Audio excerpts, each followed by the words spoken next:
Alright YouTube, how's it going? Welcome back to the channel, and this is another stream for us, Goblin Hours. Anywho, we already made a video with, what did we make again? The three copies of Nadir Servant for the Dogmatica archetype. We are gonna try our luck now for, Orcus. So Orcus is a really good deck. Now, I don't know, I feel it's really lackluster. Maybe it's because I'm the one using it, but yeah. Aside from that, I think it needs a little bit more power with regards to, other than a third copy of Gursu. But anywho, let's check this one. Let's check the deck out. So, so far I still need to change a couple of cards in the deck. So my main priority for this deck is going second. And basically, wait, let me check the stream first. Alright, so my main priority for this deck is going second so that I can just easily, destroy my opponent's board. And we have that and we can use our Gamma Seal or Lightning Storm for that matter. I am moving towards a copy of Evenly Matched here, but I'm not sure if that would evidently work. But nevertheless, I was thinking also of using, I tried using Visuals with the archetype. It's kind of okay, but it still lacks something. Really lacks something.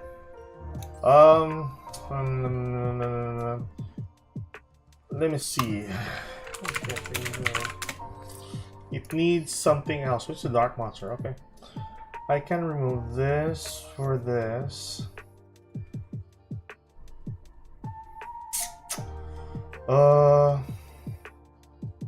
Maybe a copy of this. Remove this, right? We have a lot of level 4s though, so that would be somewhat good. Tuners. Can remove this, add that. Maybe remove that. And pretty sure I can go this. And then possibly a monster. Not sure. Or go for Foolish Burial. Or Triple Tactics would be a good choice. I think Triple Tactics on a going second would be somewhat better. So let's try that. Well, let's test the deck out first. Draw. Let's see. Draw 5. Really good hand. Really good hand. Really good hand. Somewhat good hand. Really good hand. Okay of a hand. Okay hand. Okay. Okay, no. Yeah, it's a good hand. Triple Tactics for an Ash Blossom, Cold Grave. That's good. So far so good. Our starting hands are really good, so hopefully this will do better. Let's test the deck out. So I came from Diamond 4 a while ago, so because I was testing the deck out from Diamond 5. Hopefully this will be somewhat better. And if it is, then we can make a video out of it, a VOD for later on for YouTube. So let's see. Let us see if this would basically work. Alright, so right.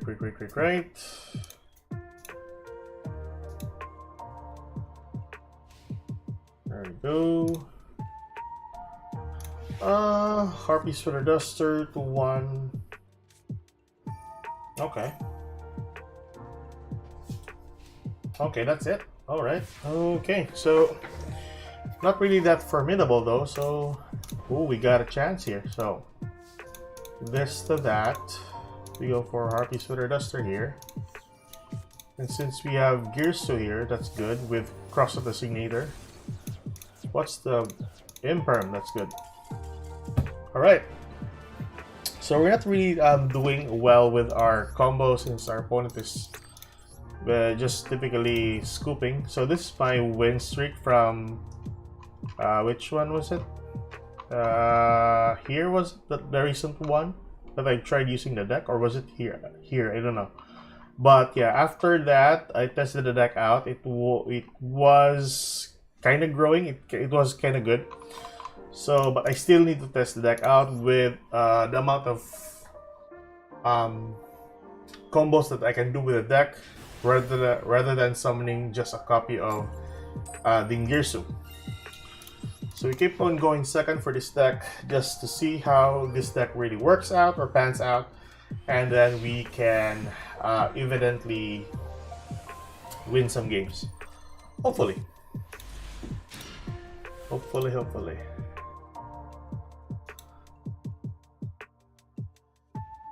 So our opponents are going first. Yada yada yada.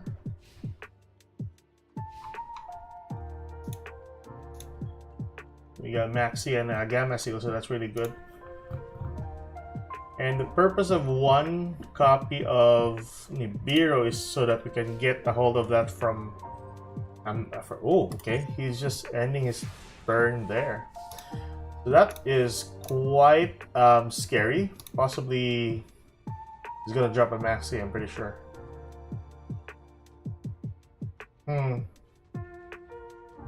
This is one of the scariest thing about this type of deck. If you're going second though, I would go Gearso first. If he has any negate here, then this would be somewhat bad because we don't have any interruptions. Oh, Flinch. Alright, so interesting enough. We got Shifted. Okay, so what I can do here is...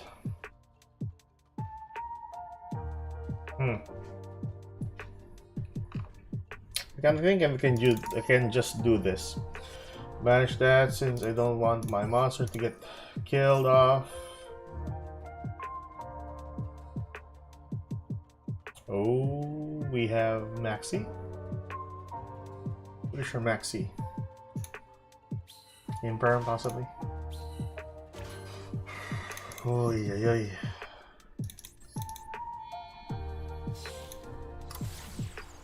Go for that.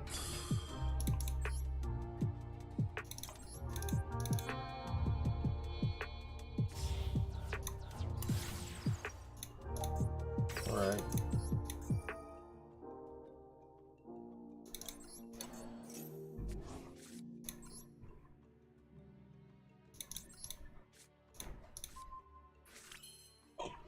I think that's basically it. If we get evenly matched here, then... No, we won't get evenly matched. Okay. So let's see what our opponent is cooking up. Alright, so... From back row...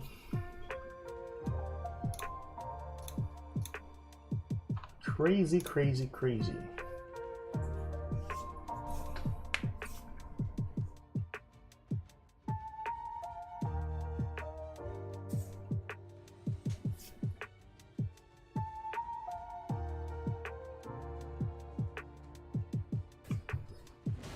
Oh, Pancratops, alright.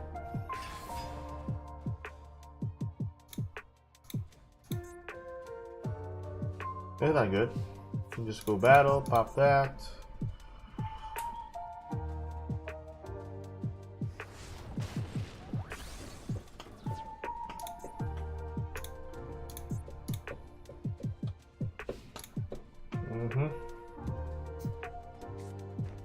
Back row. Alright.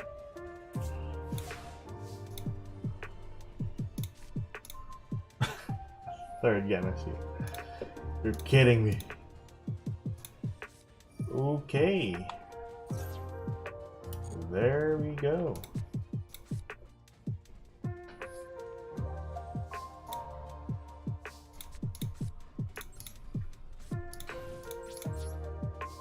Flip that.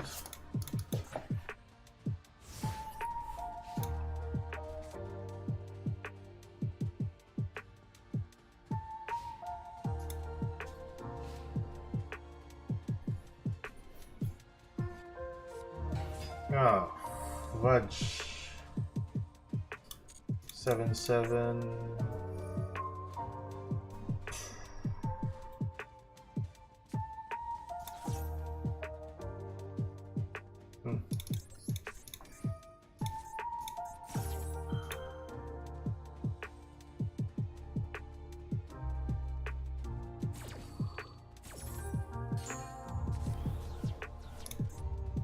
Bash 3 important cards.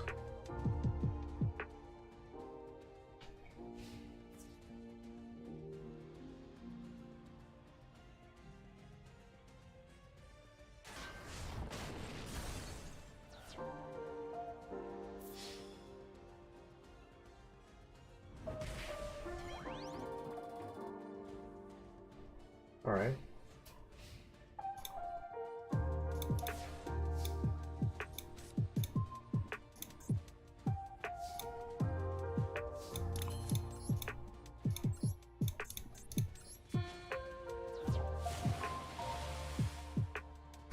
I'm afraid of that face down card. Let's try summoning this first. Summoning that. Oh, fuck that. Okay. Let me send to the graveyard. Summon that. I can just summon this. Yeah, I need to summon the Gearsu monster. Alright. If he has a second copy of Maxi, then this is just annoying at best. Radio. Special summon. Effect. Did my monster get banished? No. Imperm. There we go. Not really that. Not bad. Not bad. Okay, this can. This is doable. Summon scrap monster. Use that. Send to the graveyard. Possibly this one. Yeah, that would be a good choice. I can go this. There you go. There you go. I will return back a copy of this monster just in case. There you go. Set a card. Use that. Activate so that all my Orcus monsters are quick base, so that's good. We can spell summon another one. I can do that though. Or let's see what's the other level card.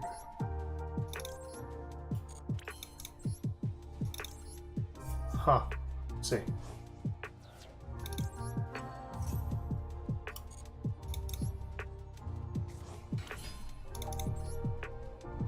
All right. So thinking.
Any card he summons or use an effect on, spell or trap or monster effect, I can just negate it with a crescendo. My problem here is Kashiras are okay. We can just negate the Kashira.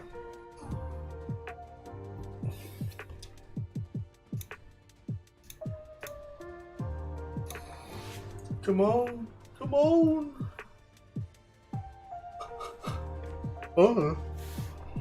Excuse me. I can return this back. There we go. Ah, perfect. So perfect. Summon this to the field. Send one monster to the graveyard. I would send Ash Blossom. No need to worry, can negate that. There we go. Then send our monster to the graveyard with this one here. Perfect. And then use the effect. Use this monster. Special summon one Orcus from the graveyard. Summon this. What is that back row? An Imperm? Kashtira. Okay. Can return one. I would. Yeah, sure. They still would summon one Kashira, Fenrir to the field. Perfect.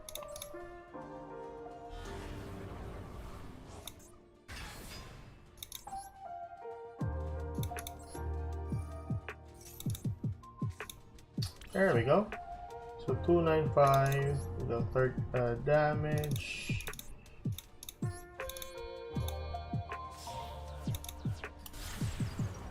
There we go. That's basically game, I reckon.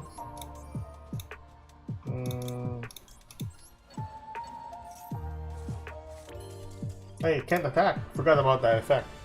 But I can just go for access code. So that's basically it. That's one game there. Should I save this? I think it would be.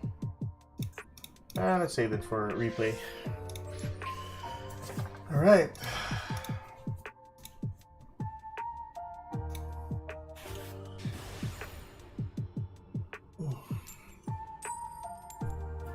All right. Do you want to go second? We are going second. Good.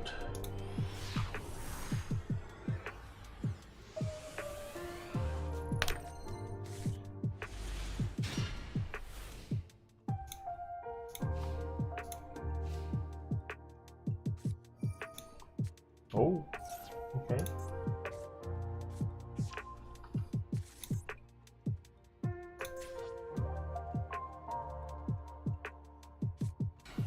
Oh, safer. Goddamn. So we have Dragon Link here. So not really the best. If we got a Kaiju, that would be much better. If we can't get a copy of Kaijus, then this is really bad. Let's see, going for that, Collapse Serpent, banish Seifert. Oh, we can go for Bishop Magnemite, okay. Alright, so this is very bad. Right.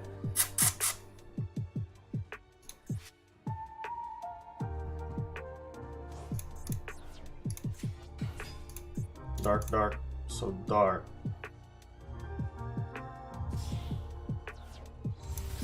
Striker Dragon.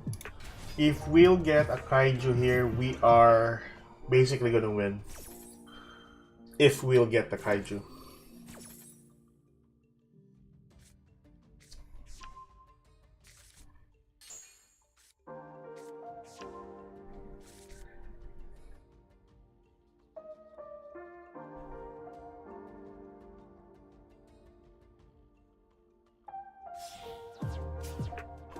Going for Romulus. I'm just gonna let him cook.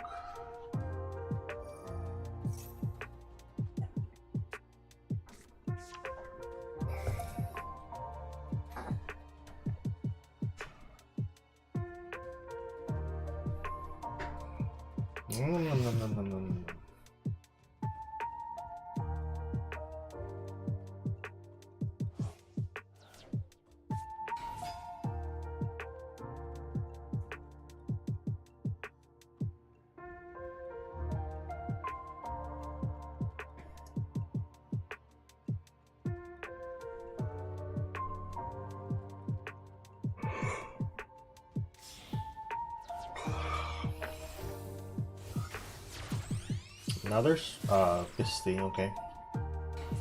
Pisty with that, go for that, and then do you have alright. Summon another Striker Dragon, possibly. Or we're gonna use this, pop that. Either way. Oh, flip. Banish one.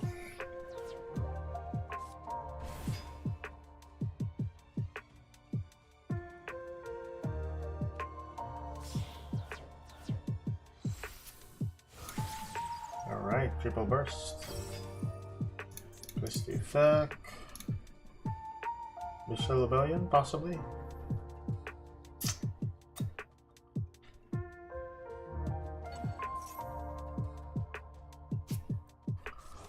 No, we're going for, yeah, okay. Now you pop. Special summon another one.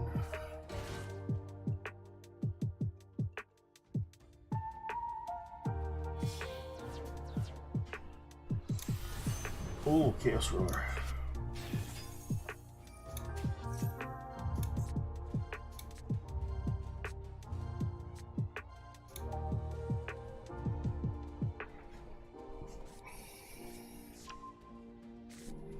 Back.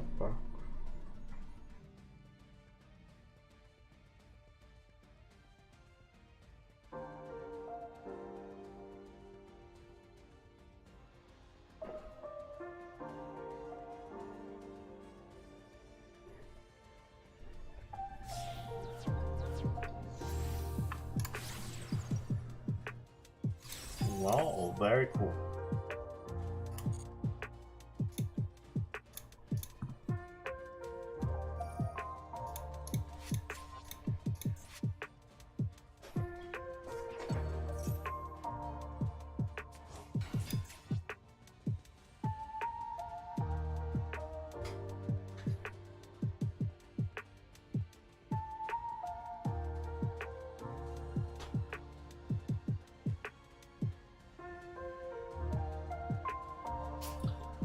Interesting.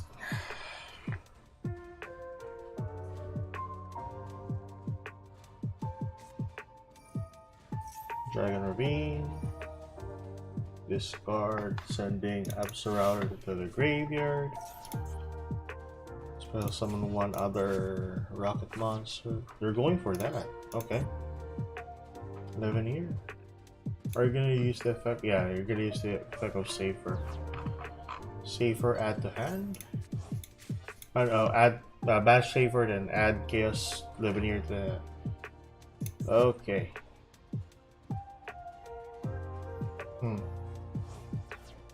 Banish 3. Only Dark. Okay, that's good.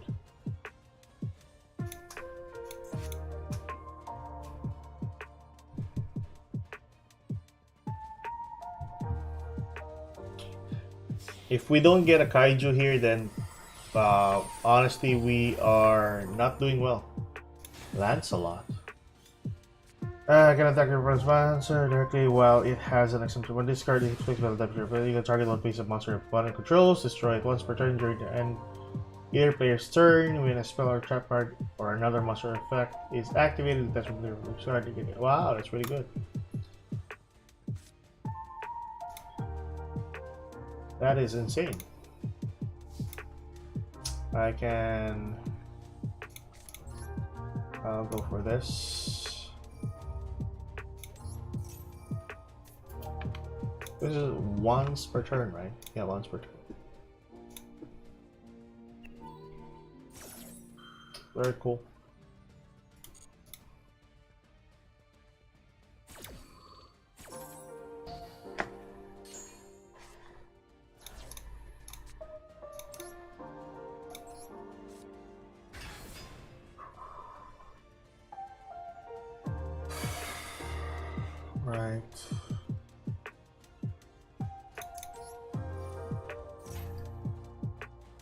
use the effect. Target one monster from the graveyard. Go. Oh, cannot be negated, right?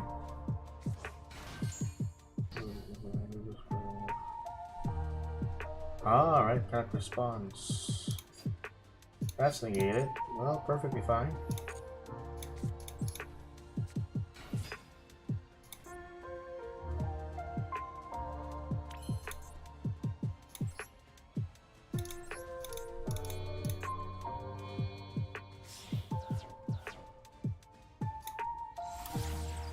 Send one card to the graveyard.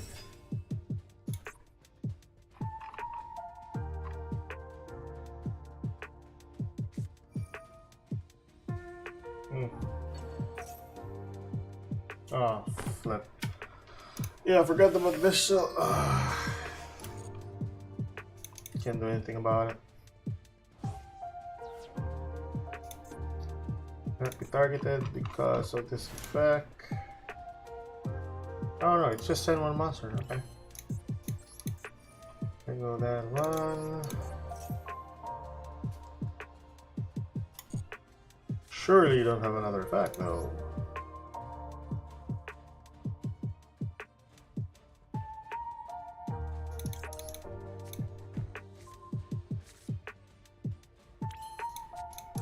Just destroy that anyway. I think I made a mistake. Never mind. I think I'm okay. Go for that. Bingirso. Just send a card. It sends a card.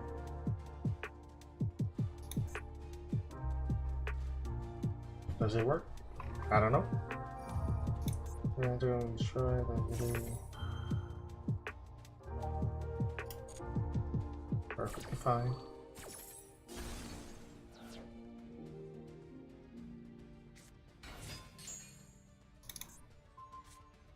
Cool. There you go. Nope. Now my only problem here is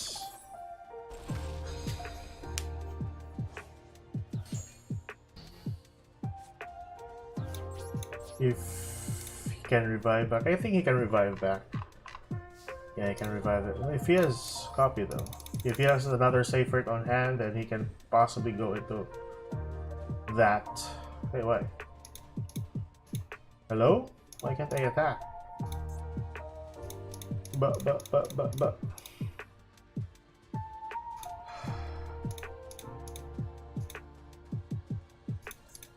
Hello? What the fuck? You're kidding me! You gotta go for Zeus. What the flip was that?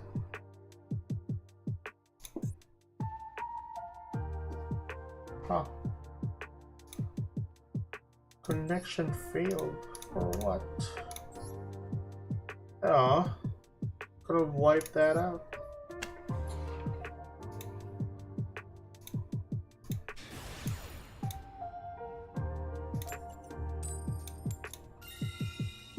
Give me a second.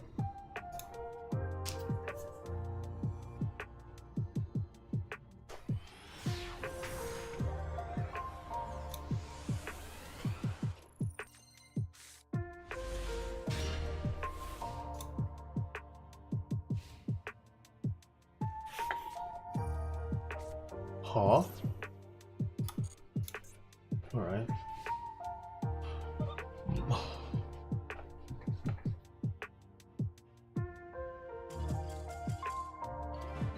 I don't understand the games that I'm in right now. Alright.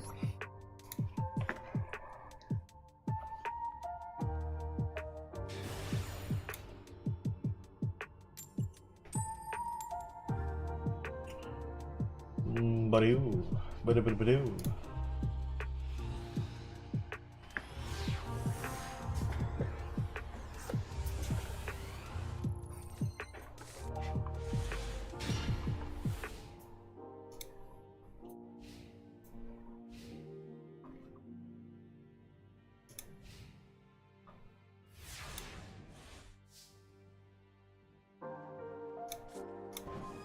Wow, alright.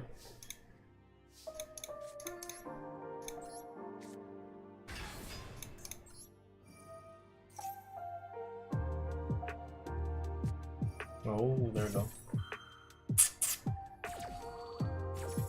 Negated.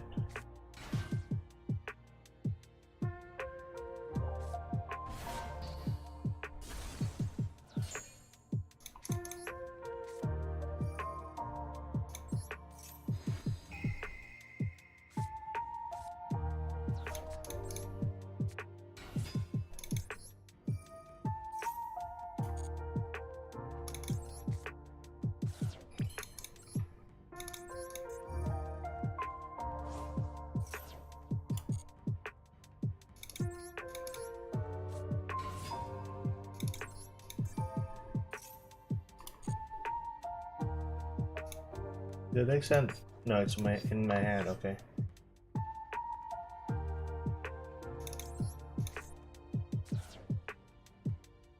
Oh, what's that bad? All right. Not looking good.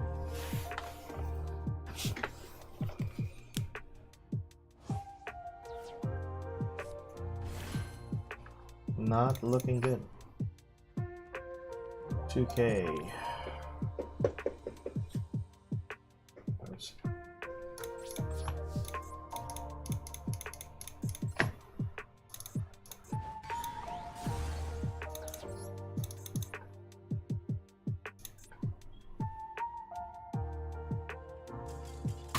Right.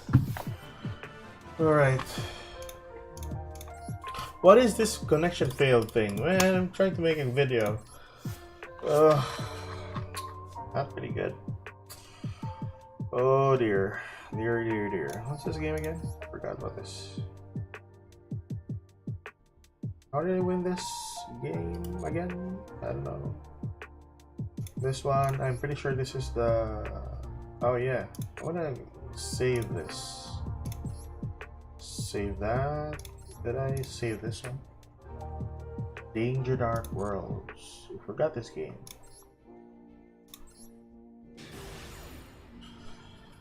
Arcos! Oh my god!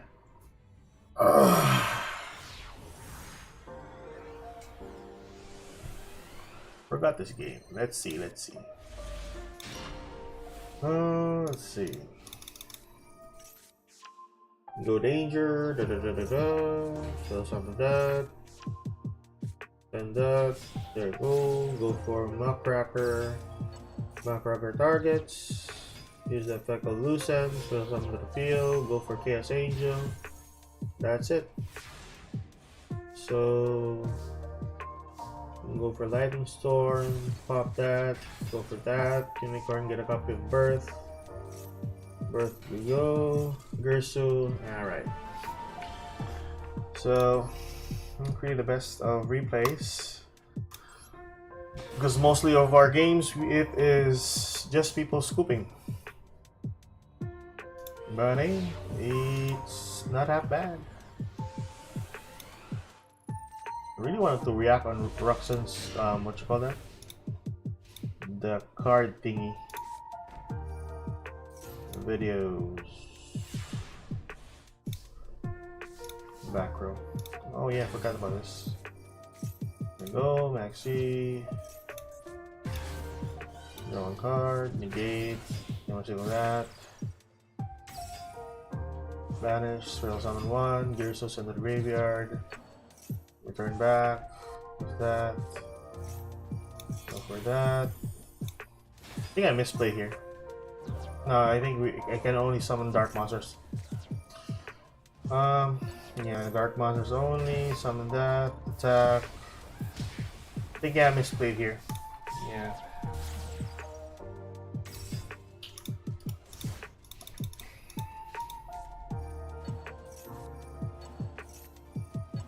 All right.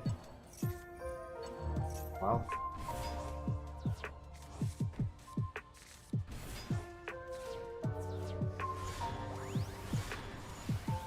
I don't know. I don't know what happened there.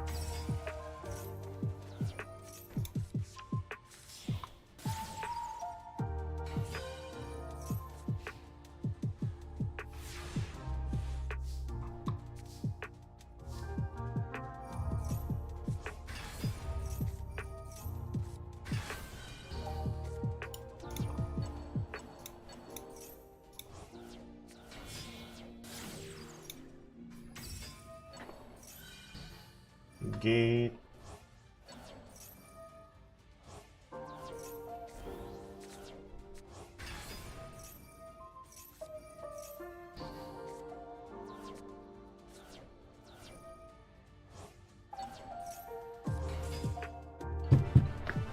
Alright, somewhat good.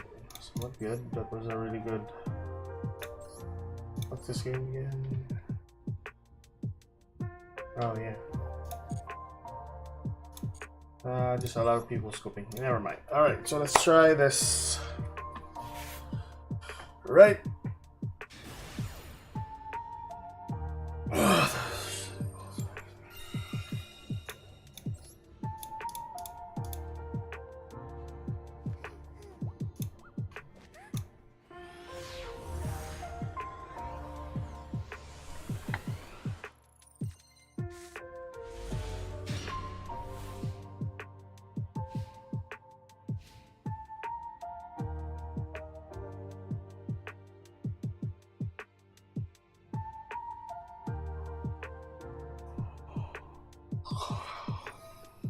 All right. There we go. Dangerous. Ash Blossom, Colbert Grave. No Colbert Grave or Ash Blossom. Very good. Send that to the graveyard. Special summon. Draw one. Very good, Maxi. Get another danger monster.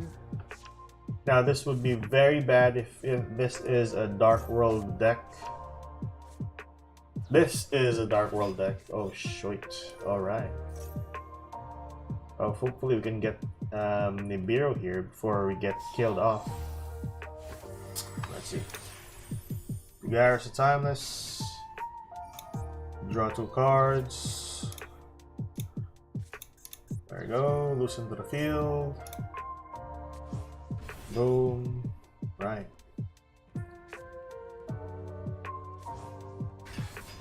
Right, okay. Got Dark World Monster. Hey. Oh, everything here is shiny.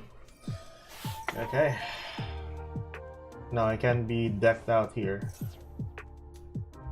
And sending that. Snow, search out a copy. Possibly an Ascension. If he'll get an Ascension and summon the Grapha, that I am basically screwed. There we go.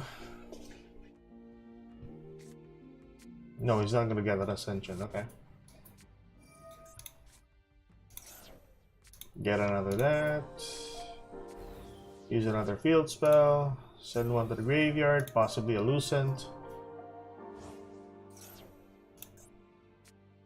No, you're gonna get a Snow. Snow, search out another card. He's gonna deck me out, yeah. Possible. Eric Ben, hello, what up? All good, man, all good. How about you? Discard once, we'll summon the Lucent again. Yeah, the sad part about this is not a once per turn. I think he's gonna deck me out unless I have something that can help myself. If he has already card destruction here, I'm basically screwed. There we go. Draw 2 more cards. Just insane. Right. Vampire. Oh dear. Let's negate that. Just call it a grave. This would be bad.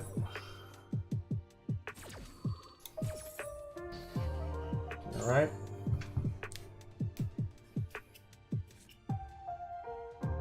Chilling, taking care of the kids, watching some Master Duel. Let's see.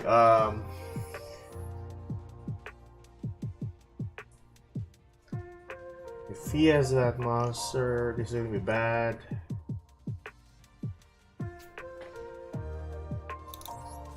I want to try this.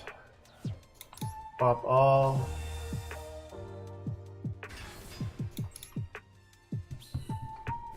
If he has already, yeah, he still has summoning. Goddamn. Send that, spell summon that. Yeah, and he's still going. So basically, I will get decked out. Chilling, taking care of the kids, watching some Master Duel broski. Oh, that's good, man. Discard 1. Discard here. This is basically so bad. Harvest. Someone's on the field. Yada yada yada.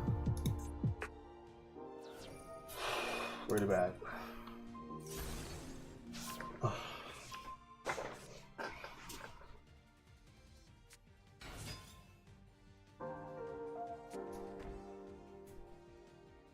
14 cards in all. 14 cards overall. Okay. It's still going. Summon loose into the field.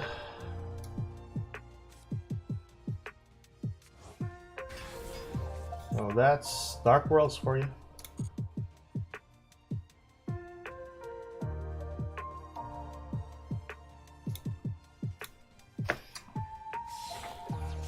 Going for Sharyuja. Yeah. Sharyuja Skull Dread. Oh, flip. This crazy number. Draw 4 cards. Yeah. Basically, then return back. This is actually game over. Yeah, damn. Let's see the deck profile of that dude. We have, well, we already have an Ascension. He has called Card Destruction ready. Wow, he has this. Wow, alright. That is shocking to see. But really good. Really, really good.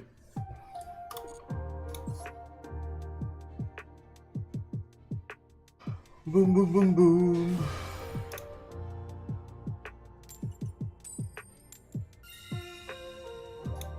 Go second still.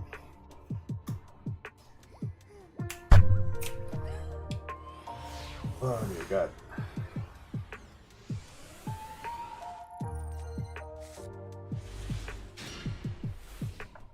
Oh yeah, Eric Ben, sorry about that. Yeah, good good to know, man. You're watching the stream. Oh damn. Back rows. Labyrinth possibly. Possibly, yeah. Harpies for the Bregzter 1 time, or Lightning Storm. Heart of the cards. No. Alright. No heart of the cards. Okay. Can drill some of this. No, what's that?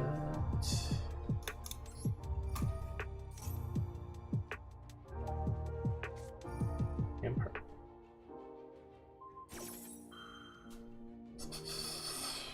Cool.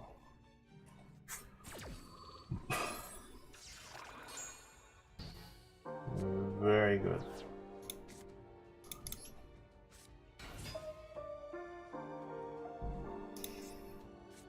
Oh, rivalry, okay.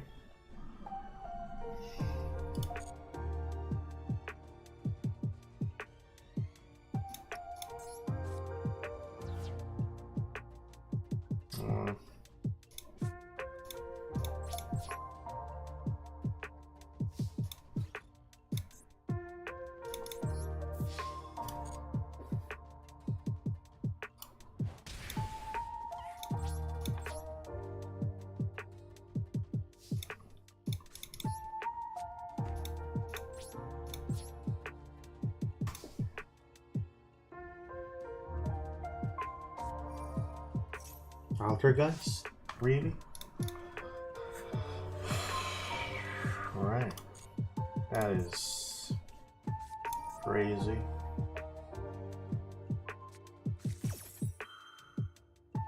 Not looking good.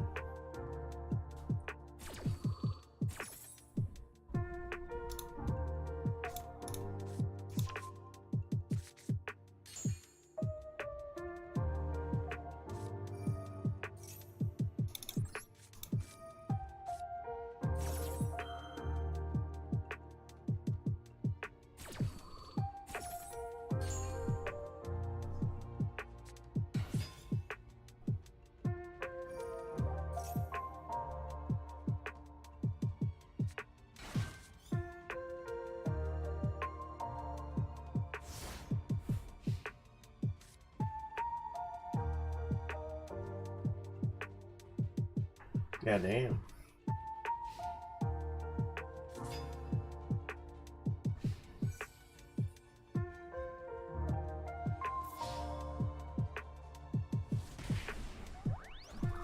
I think this is the card that, yeah, send it to the graveyard. Yeah, yeah.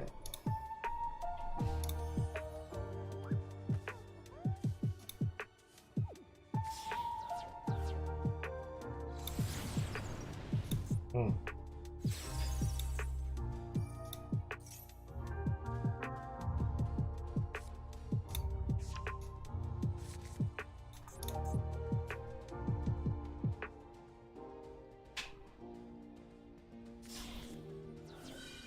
Really? You can link summon a monster from your hand.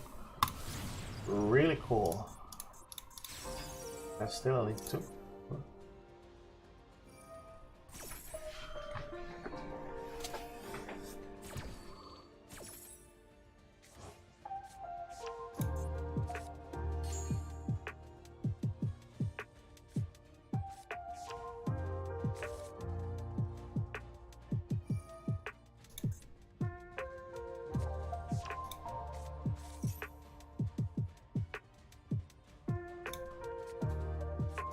Need a backward removal.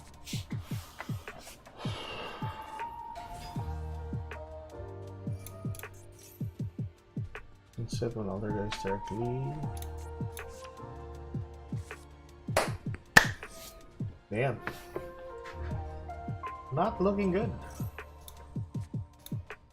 It is not.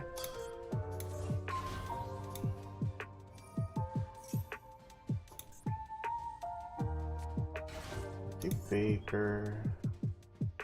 So quite as this is actually game over.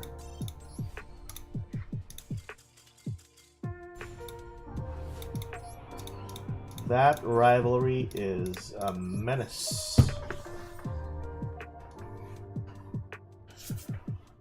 Good damn. Well, we tried though. We tried.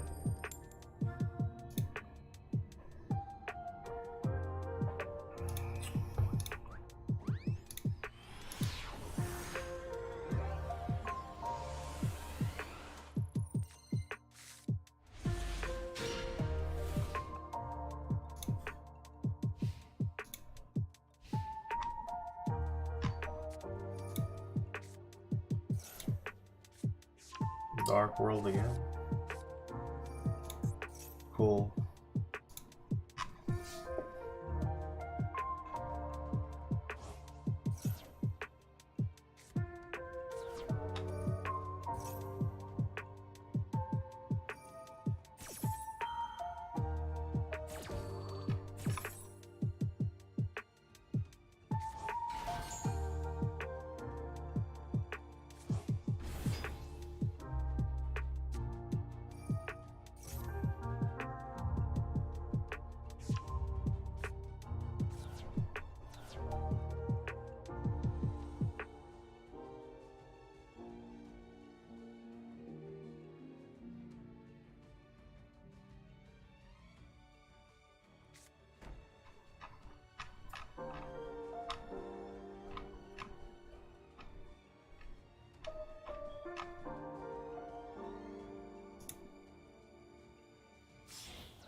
Send you.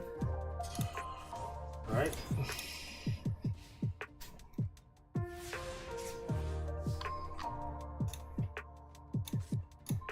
Very cool.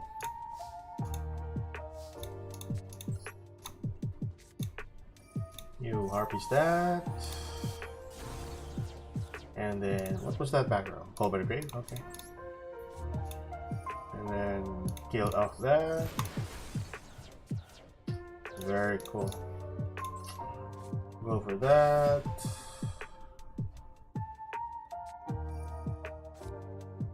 Bro, I haven't even used it yet. Oh. Well, might as well gonna use this. There we go. There we go, there we go. For that. For that. For that. Send to the graveyard. Send to the graveyard that. Oh, they haven't finished yet. No.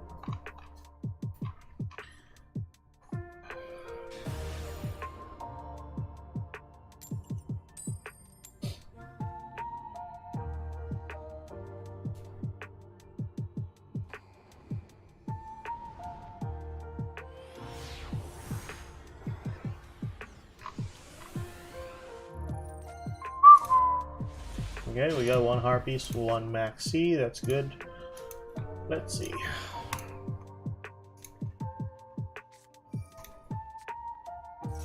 Okay.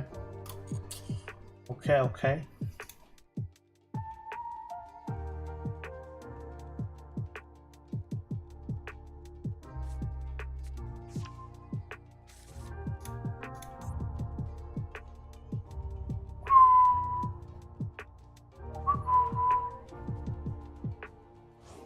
Wow, all right.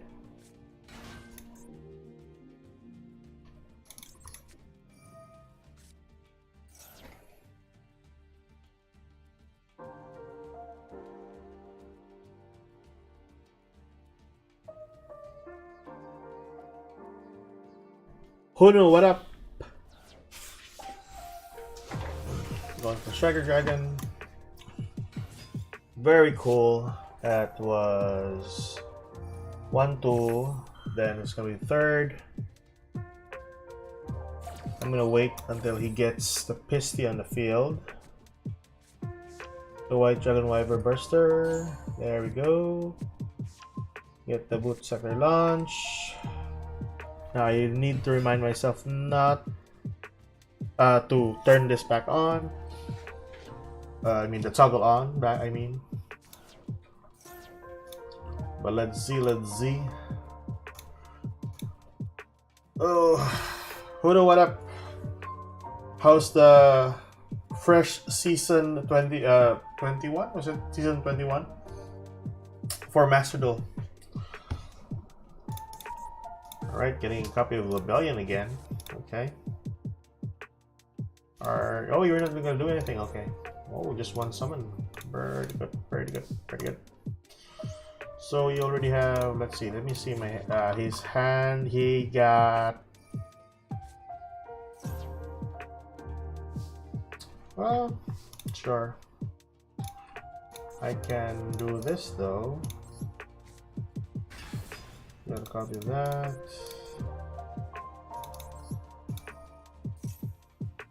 Yes, it is. It is Orcus. Orcus Cashteris with 2 Bishils. I can go this. So let's see. Send this to the graveyard. Send another one to the graveyard. Use this. I think that's it. Send that to the graveyard. My issue here is, I think I can do it. I can do it. Yeah, that's it. So send another one to the graveyard. I will send this. Wait. Oh, this was the special summon. I need to go send another one to the graveyard. Yeah, I think it's okay.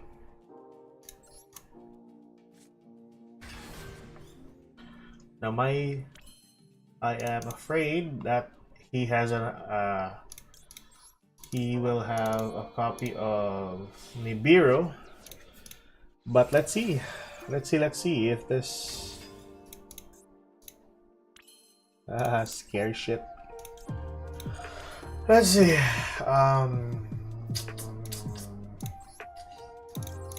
Send this to the graveyard. Increase the attack. Graveyard this. Very cool. I can special summon 1 monster from the banish pile.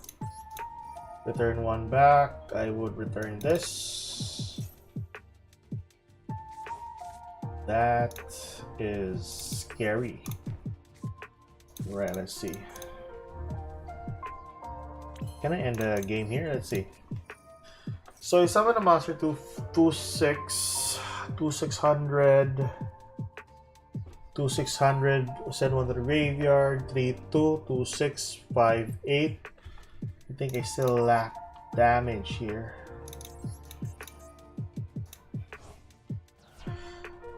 5/8. I think this is basically game. Is it game? 5/8 plus 6, 7, 7 something. Still lacking damage. Let's see.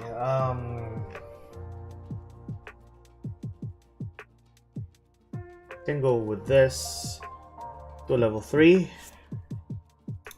I can't anymore spell summon another monster, so I think this is good, right? Let's see. I need 4 monsters. No. I should have get 4 load.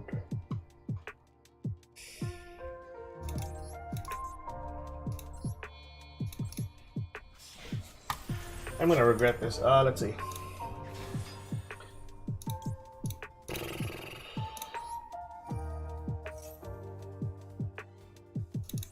I think it's not enough. I'm pretty sure it's not enough.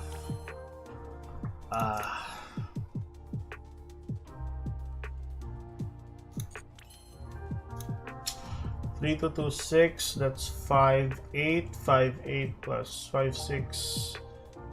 5/8. 5, 6, 5. No, 7, 5. Around 7, 5. I think that's 6, 5 only. 6, 7, 5. I'm short on numbers. Let's see. What the heck? I don't care. Let's see. I think he has Bishils. He got Bishils. 2,500. He can still survive this. He can still survive. But let's see. Attack that. Summon the Bishil monster. No. Oh, it's just basically gonna stop there. Okay. I'm afraid of that. Even if he has evenly matched, he has 9 cards on hand.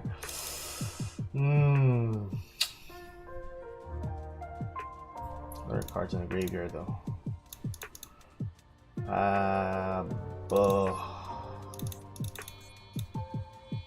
Got no choice. Need to summon this.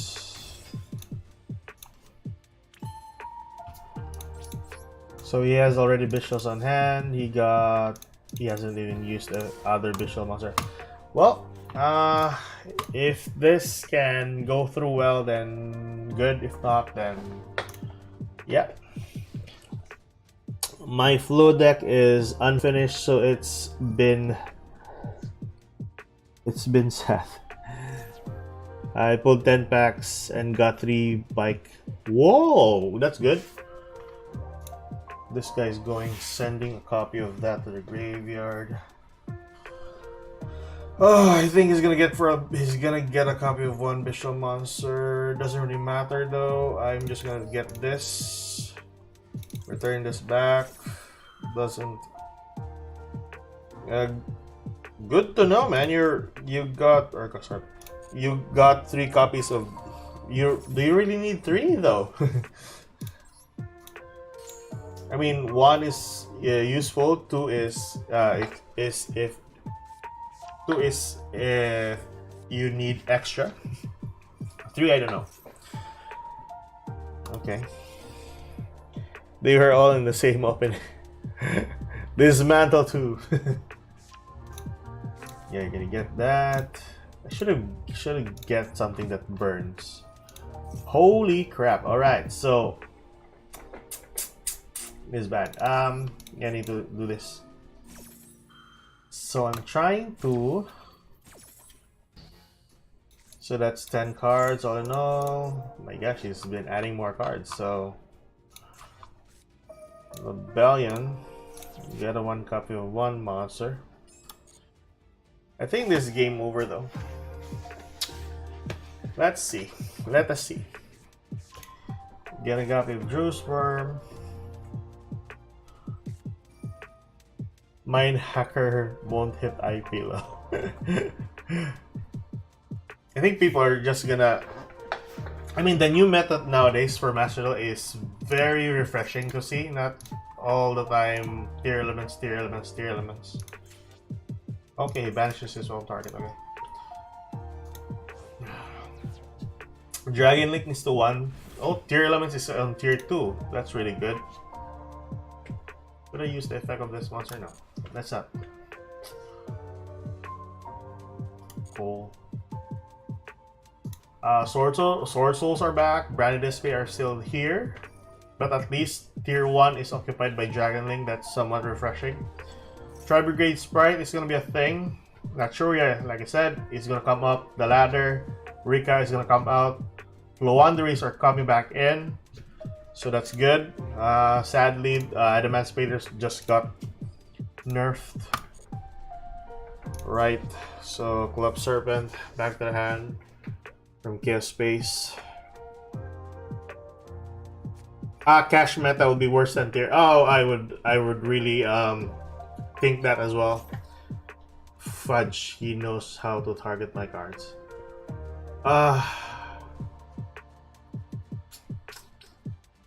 You know what? I'm gonna chain this one. If he has another copy of 1 monster, that's two cards out, and then he still has 8 more cards to use it on. Oh, Maxi, all right. That is crazy.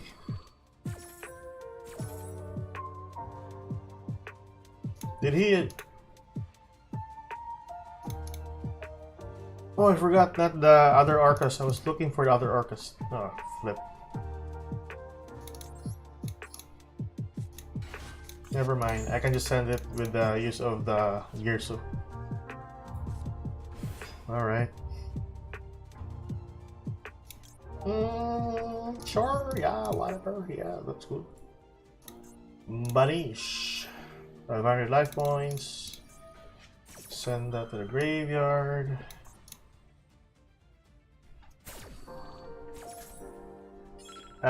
Cash and... Wait, where's my other copy of... Did I use it on something else? Oh, it's on my hand. Doi. Okay, I'm sorry. Cashable meta. I'm not too familiar with Orcus. Well, typically it is a really good. They have a lot of floaters. If you send the Orcus monsters to the graveyard, so they're practically good with tier elements or with Sherry, to be honest. Other than that, I think Foolish.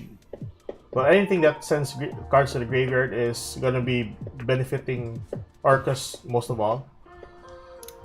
So, yeah. Wait, how many summons was it? That's 1, 2, 3, 4. Going for Dragonity? Fudge! Alright, so...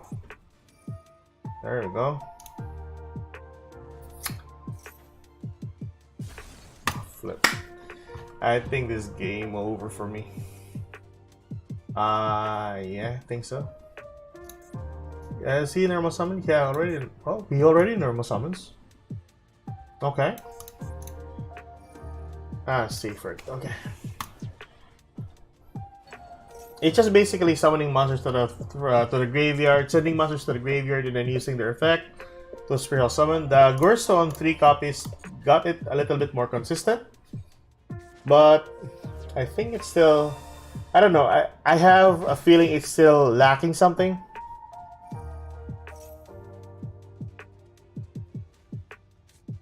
Zone Lock 5 is gonna be shit. Well, we're actually going towards there. Even with the current cards for Cashteras, they're still doing the Zone Lock thing, but on a slower pace. If we'll get more supports by Monday? No. When was it? Hopefully it's gonna be on Thursday or Wednesday. We'll get new contents for Master Duel. Hopefully. Hopefully. Usually that's the second if you count the first on the September 1 as the first week, then basically this is gonna be second week for Master Duel. Second week of the month, I mean. So we'll basically get the contents by possibly Thursday. Possibly. Oh, so I did not die there. That's cool. Yes. I think this is okay though. So let's see. I think we are winning here. So that's good. What are your face down cards, boy? Tribute that. Boom.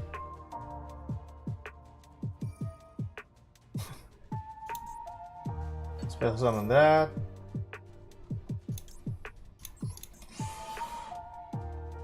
Let's see.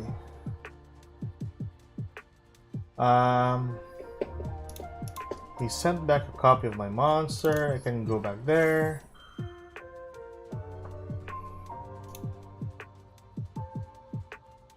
Is this an imperm? Possibly an imperm? I'm not sure.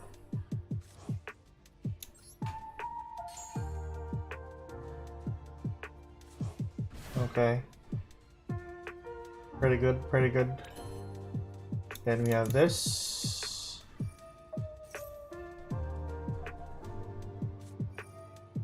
Okay. Tribute 1, pop 1 card. Basically, you're gonna pop my monster. If you don't know the Arcus, this is really good with the deck. Any Arcus monsters will have a quick effect. So that's really good. We're gonna banish that. Okay. Cool. So we banish this monster here. Sure. Go for that. Do we have a Fenrir here? Yeah, I have Fenrir. So I'll go for this. Go for that. Go summon this. Go for that. Go for this. Possibly any. Go for that. Alright, let's see. If I attack that, that's 300, 200, blah blah blah. I would go for this here.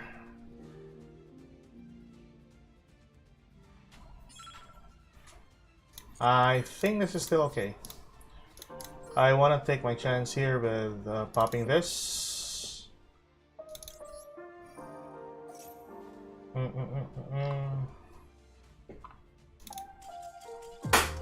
Boom!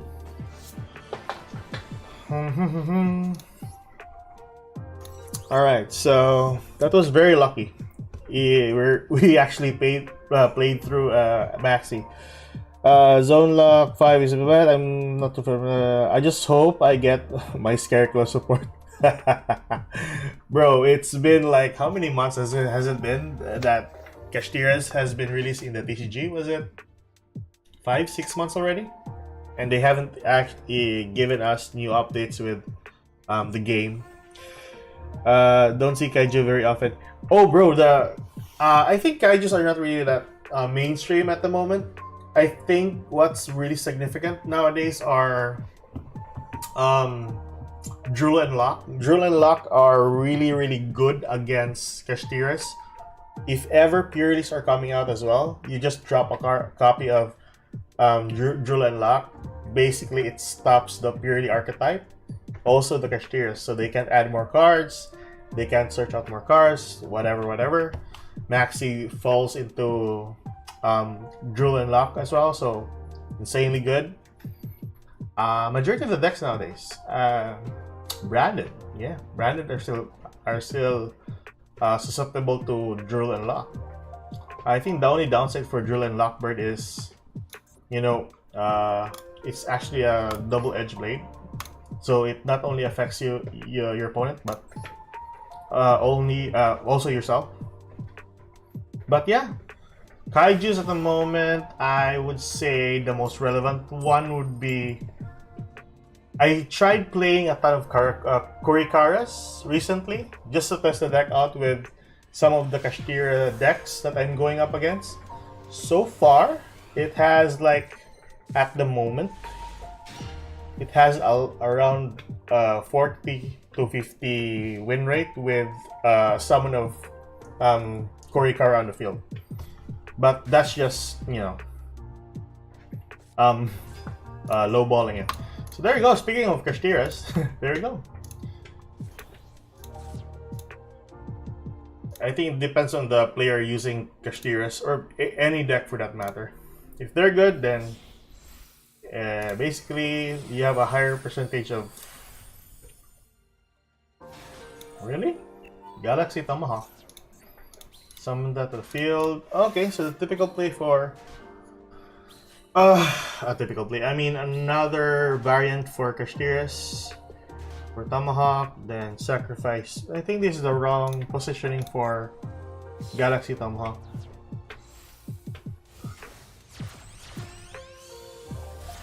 Alright, so we go for Masquerena, I see. Okay. Summon one token for Link Spider. Okay. But why though? Security Dragon? What deck is this? I played Drill instead of Ash in TCG. Well, Drill is really good, man. Wow, Arrival. There we go, a 4K Arrival. Well, time to kaiju that shit. Really love kaijus nowadays. Bye-bye.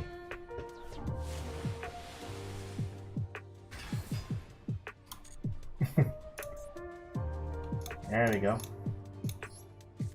Boom.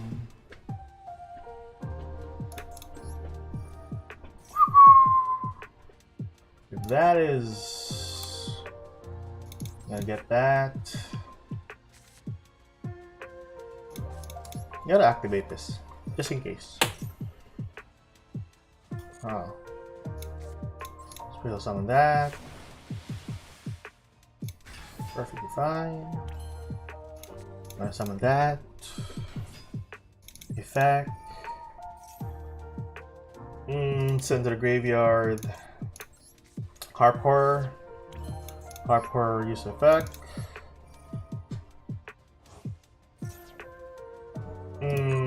Summon this. Know that. Send possibly a copy of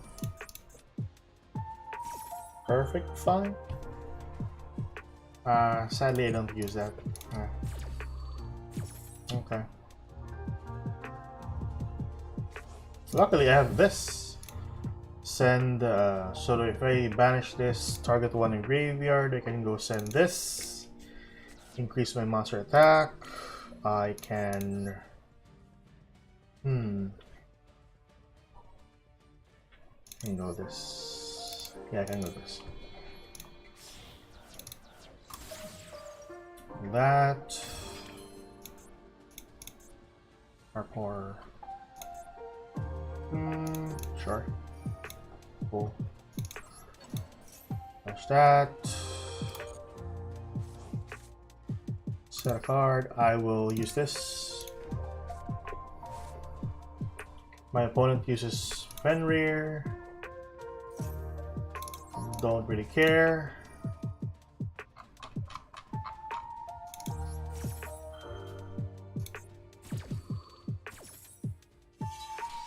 Sadly, I'm locked into dark monsters, so I can't summon Fenrir.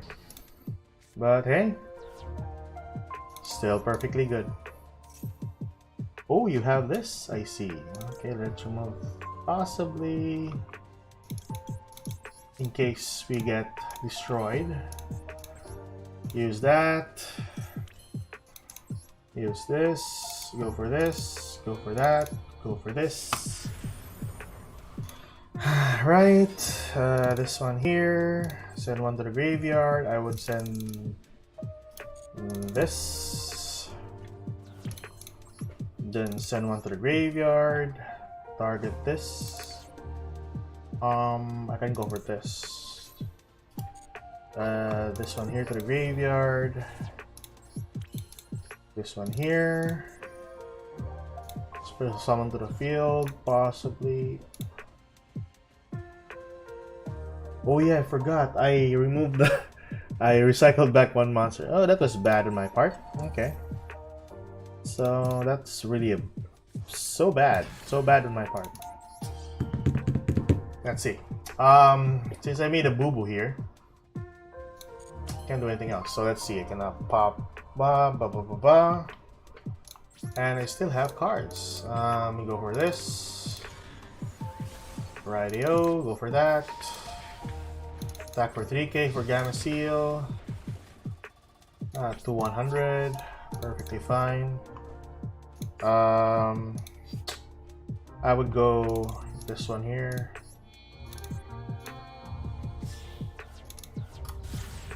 That's it. And with that, we have 2 cards. Can still summon this one though. But I think this is on hand, right? Spell summon monsters banished or in your hand. So perfectly fine.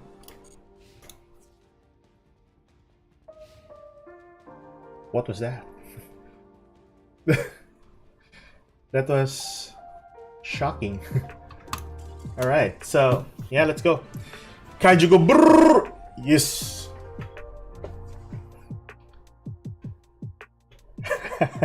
No man, that was just pure luck. The Kaijus was just pure luck. That arrival didn't see that coming.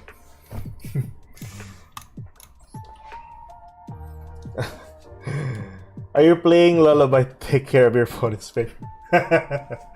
Man, I'm really having fun with the Orcas nowadays, especially with the Girso on 3 copies. Insane. But yeah, like I said, it's I really like the deck. I mean, my win rate so far. Where was it? I think I started here, and then I started winning some games, blah blah blah. And then these 2 things happened. Then what? So far, it's looking good for the deck. So cool. Let's see. Cross out Penry too. I know, right? That my luck has all the outs. All right, so I don't know. Going second was really good.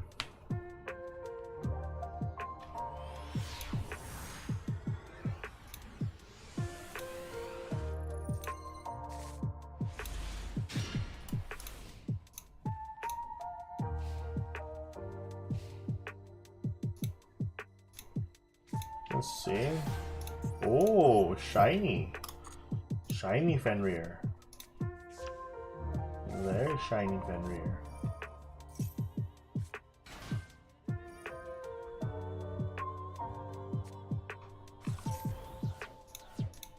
Flip.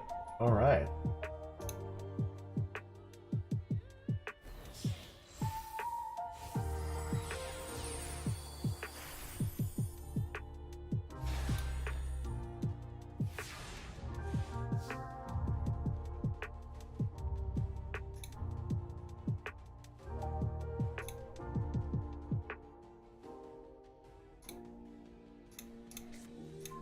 Okay. That's cool. Right.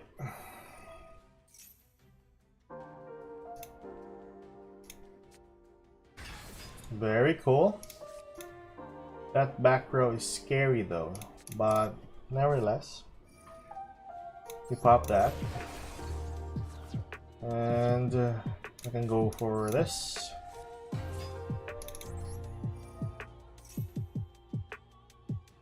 Imperm? Possibly Imperm? Ah, damn. Alright. I think my only choice here is summoning the token. If he'll allow me. There we go. And then one token there. We can go summon Lingarbo. There we go.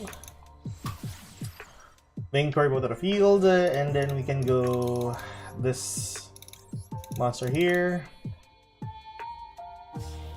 So at least we didn't get imperm, so that's cool. That's good.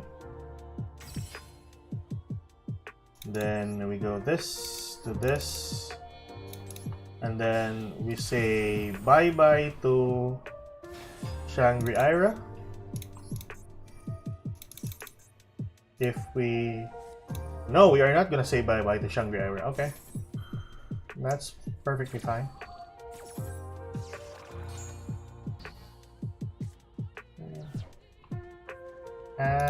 Sure.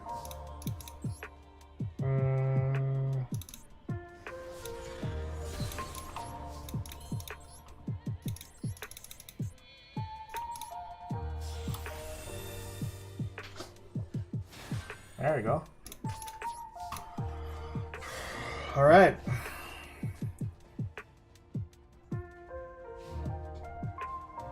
You got Royal Fenrir too, man. You are lucky. Summon one monster, sure, go for it. People are probably unfamiliar with how your deck works too. Honestly, the deck is still good with, you know, a typical turn one type of thing, but I really like playing go second so that I can just board wipe my opponent and then basically end the game there, or if they got out of resources, then just wipe the whole thing out. Ah, flip. He has a Fenrir? You're kidding me. So that's 1, 2, then 3. Summon to the field. So summon another monster. That's 4. Crap. I lack one more monster. That's crazy. Let's see. Go for that. Gonna banish 3 again. Oh, you bitch. You bitch. Who would have thought people are using Change of Heart in 2023?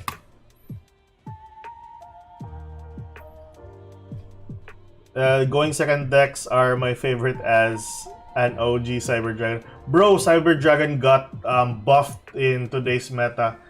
You know I think you're familiar with the clockwork and the, you know, what you call it? Duality or the shadow slide thingy. Still really good, man. Really, really good. Easy OTK. I mean, turning your opponents to machine monsters and then summoning one Cyber Dragon and then going for the Cyber Dragon mech. Fucking insane. 1, 5, 2, 4. 4, 5. 4, 5. 6, 9. Okay. Attack position monsters. Perfectly fine. I'm gonna take this. Oh, he's gonna trade with this too. You bitch. I'm gonna get that, huh? Okay. Perfectly fine. Get one monster there. Oh, alright. Let's see.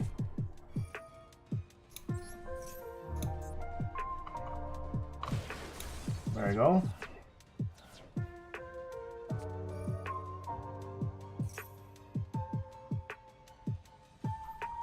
What can I do here? Basically, I can't do anything about it, though.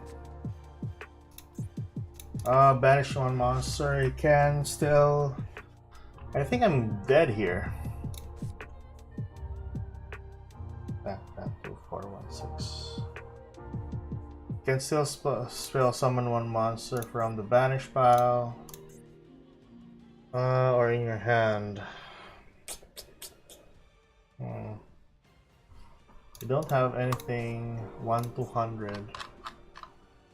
No. I think this is GG anyway. This is GG. I can just do Kaiju and then do anything. So yeah, this is one of the problems for Orcus. So if ever you'll get the Nightmare or basically the other World Legacy monsters, then you basically have nothing to work with on your starting hand. But yeah, that's basically it. I think if I tribute this, I still have a chance. Oh yeah, let's see.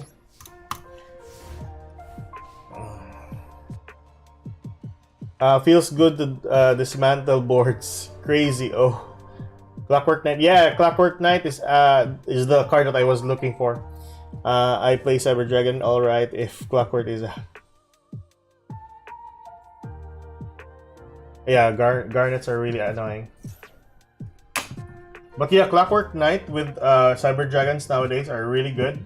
A lot of people are playing Cyber Dragons. I mean, you know, it's not really a it's not really a hard once per turn for Cyber Dragons, so you can just instantly use their effects on and on. It's very annoying, but yeah, still really good.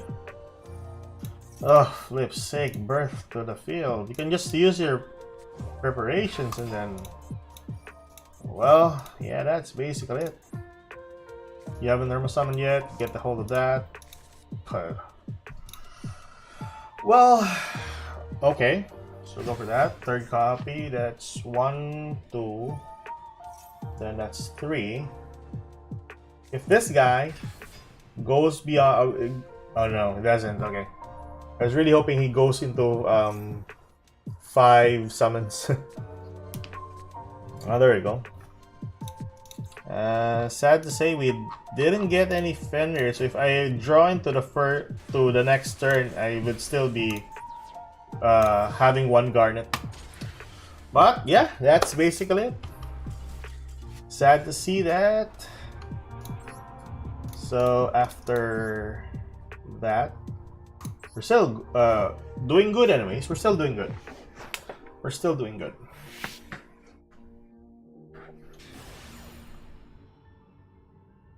Maybe later on, or possibly tomorrow, or next stream, I can do another game with. Oh, I was almost going first. I can do. I'm really trying to find a deck profile for Adamanticators. I mean, goddamn, it's sad to see that Adamanticators got nerfed. I mean, they're still playable. They're still playable with Vernosilk though, but. Oh, I'm going first. I clicked on. No, I think I didn't click on. I want to go end this turn. I want to see your deck. So, Dre's, let me see your deck that you're playing. If this is Cyber Dragons, then I'm basically screwed. But let's see. Burn Adam's really Scopium. Yeah, that's basically it, man. You can say it like that. It's basically Copium. Oh, for Pete's sake. The Wanderies, man. Come on. I really hate that deck. Alright. So, we have Magnamut. That's already been a Garnet because of Wanderies. You can do Prosperity Search. Maxi is not going to be usable for me. Call by the Grave, not really usable. Process Designator, not going to be usable. I think the only usable staple that I can do here is Ash Blossom. Could be Imperm, but I don't really run Imperm, so this is bad. Downright bad. I'm not sure about this though. You can actually do board vibes. Oh, that's bad.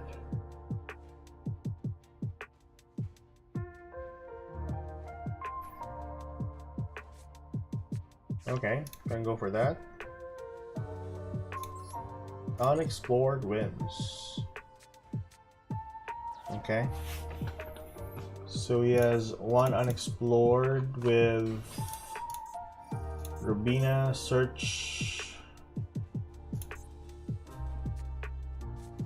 Eaglin, normal summon Eaglin.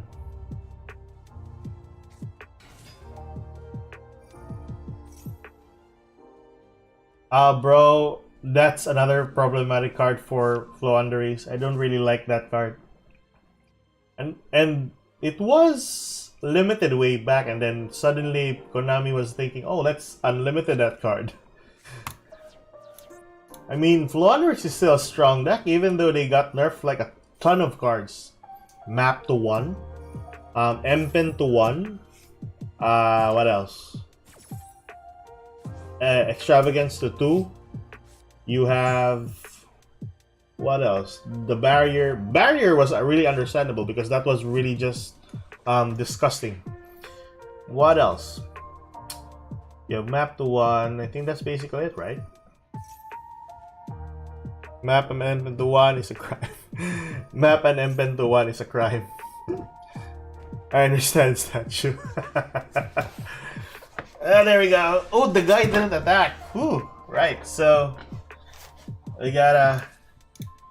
Oh, thank you. Thank you so much. You're there. We go this one here. Sadly, I can't call by the grave the guy, but hey, it is what it is. There you go.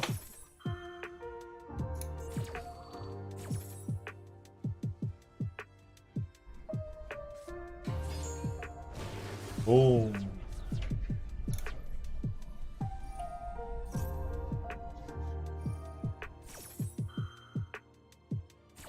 If I have Ash Blossom here, it could have been different. Could have been different. Oh, Apex Avian, okay. Right. This is really bad. I mean, Flooders is still a strong deck. I mean, they have the ability to use Shifter, like really abuse it to the max. Yeah, although map and then M-Pen is to 1, still really strong. People are just running even 2 copies of Ryza. Prosperity is to 1, still really strong.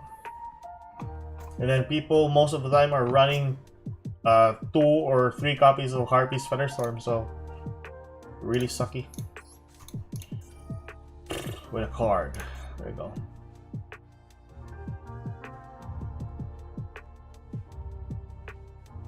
Oh, you're not gonna do that, okay.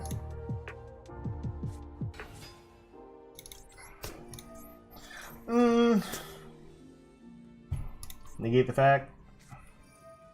You ash that. Alright. So got ashed.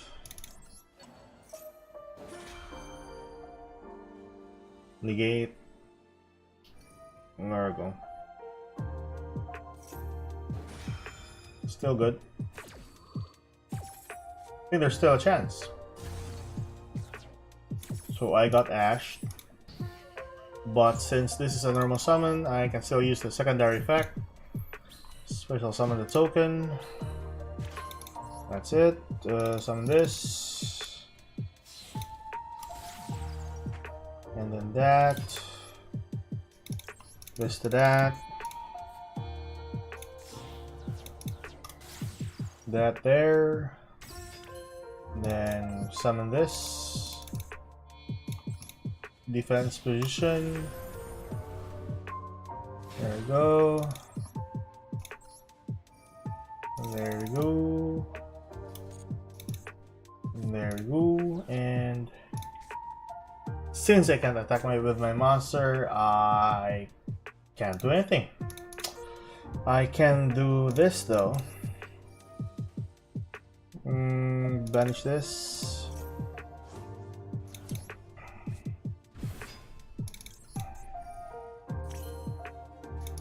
I think it's still doable. It's still doable. Yeah.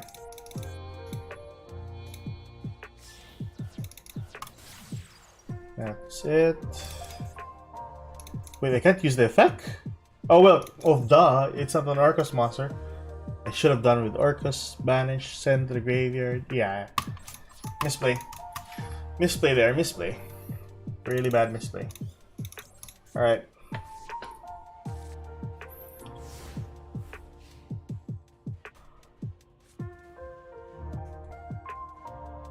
Crazy. Now this guy can just spell. Okay, he can actually do that though, so cool. Right, get into my monster. And I still have, I think he has M-Pen here, no? No, he has Eaglin. Eaglin to the field, that's one summon. Right. Get a copy of Rubina. Radio. Does he have a copy of Stree?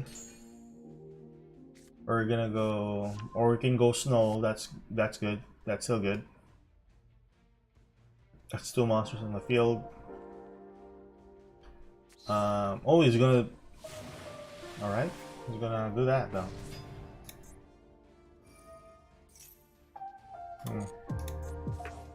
Once from turn, big and bash one card from your hand. Change all. Using the pitch vision. 3 normal summons. Oh yeah, I forgot. People are using Snow nowadays. Alright, that's crazy. Alright, you're gonna spell summon a ton of monsters. 2 more normal summons. There we go. 1 more arena. Okay. Sure.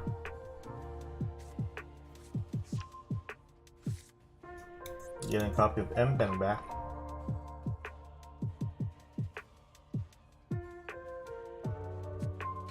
There's 3. 3 banish 1. I'm gonna turn this off for a bit. Because he's gonna retrieve that with a copy of Token. Token to the field. Get a copy of that. Get a copy of that. And then tribute his monster.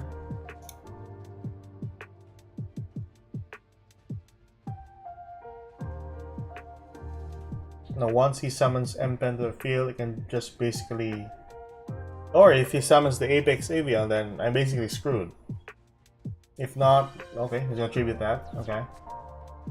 Go for M-Pen. That's the 5th summon. There we go.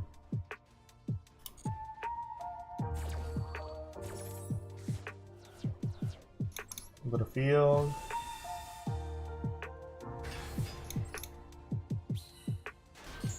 Ooh, very fat. Token. There you go. So you're gonna search out maybe a copy of map. Then you can normal summon once again. But even that, I think... Yeah, I can go for that though. Still have a normal summon. Now, my only chance here is if I... Yeah. Apex India. Jesus. It's just annoying. Still has the one normal summon though. I'll use that there. I can banish that.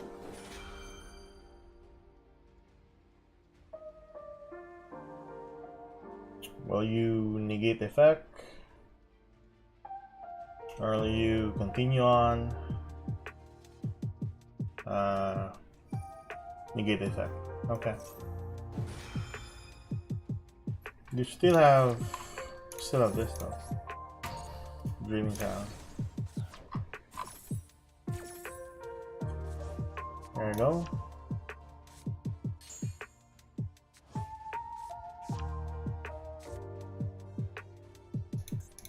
Is it banish? No, send to the graveyard. Yeah.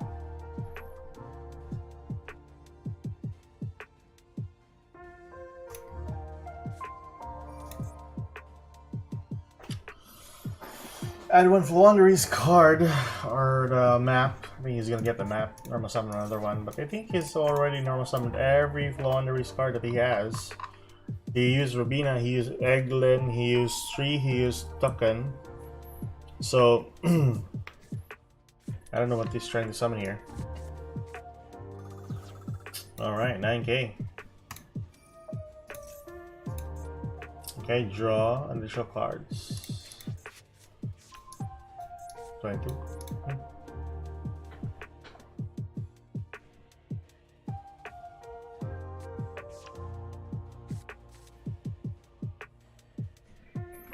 He's not using Ecclesia text. Okay, what's the purpose of summoning? Oh, okay. Alright. Well, you know, bird. That's a bird. Pete's sake. Well, I can't do anything though, so... Wait, I can? No, I can't. Okay. Does he have another monster though? You can normal summon another one, then search out more, blah blah blah. I think this game. Yeah, this game.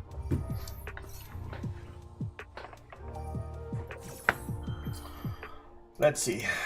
He already has a copy of Steel. Oh, Snow and. Wait, he can search back, banish one, bounce, spell summon, attack, 2/7, 1/6, 3+4. I think that's not enough to kill me though, but let's see. Let's see. You can still get a copy of Snow back. Normal summon the banish one, banish the Snow. I think your best choice here, you're gonna banish this, okay. Then summon Tucken to the field. He did not summon Tucken to the field, okay. So that's 6/6, that's 1, 2, 7, 1, 5.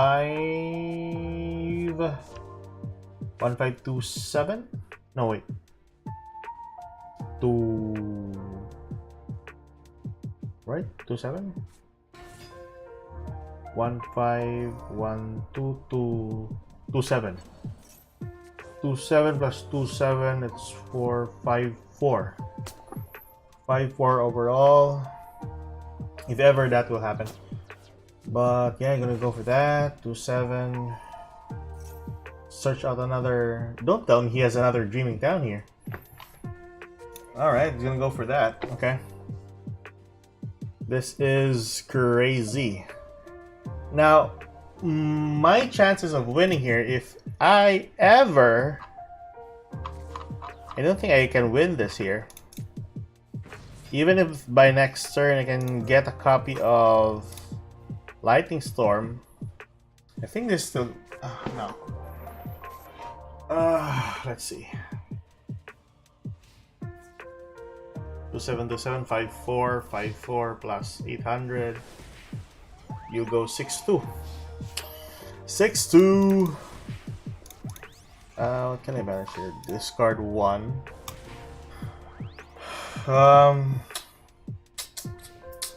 My chances here is no, I can't do anymore because my 2 Galathea is in the graveyard with 1 back row. Okay. Boom. Well, can't do anything about this though.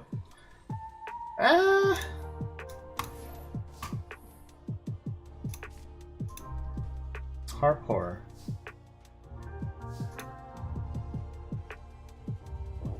I think this is still playable though. Let's see.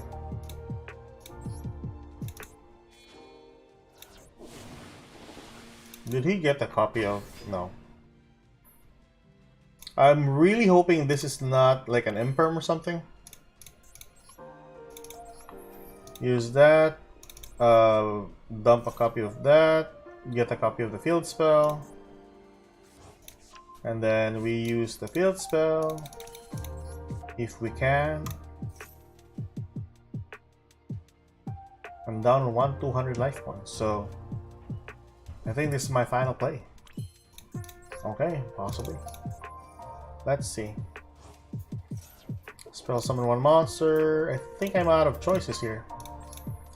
Defense. Go for that. Send one to the graveyard. Will I? Yes, I am successful. Okay. Okay. Okay.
All right.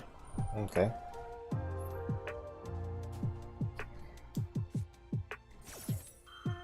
Search on a copy. My God, this is the longest Flounderies game I have ever played against. Oh, Jesus Christ. Just win already. I'm on to 200 life points anyway, so. Yeah, sure. Flow grind game is crazy. Oh, come on. What's this? Tribute to Mickey Mouse, target 2 cards of it. Oh, it's kind of like Blackout. Destroy them. Okay. Right. Really? Gonna go for that. Alright. Bro, you have another Flounderies monster on hand. Just summon the damn thing. Oof. Goodness. Woohoo! Rightio. Crazy, crazy, crazy. There you go. Attaboy. But hey, I mean, I really like the gameplay for Orcus though. But I'm still eager enough to know if ever Super Heavy is gonna be coming this September or possibly by next month. I really want to try that. I mean, having to work with... That's the first time I'm gonna use pendulums, if ever that's gonna be the case.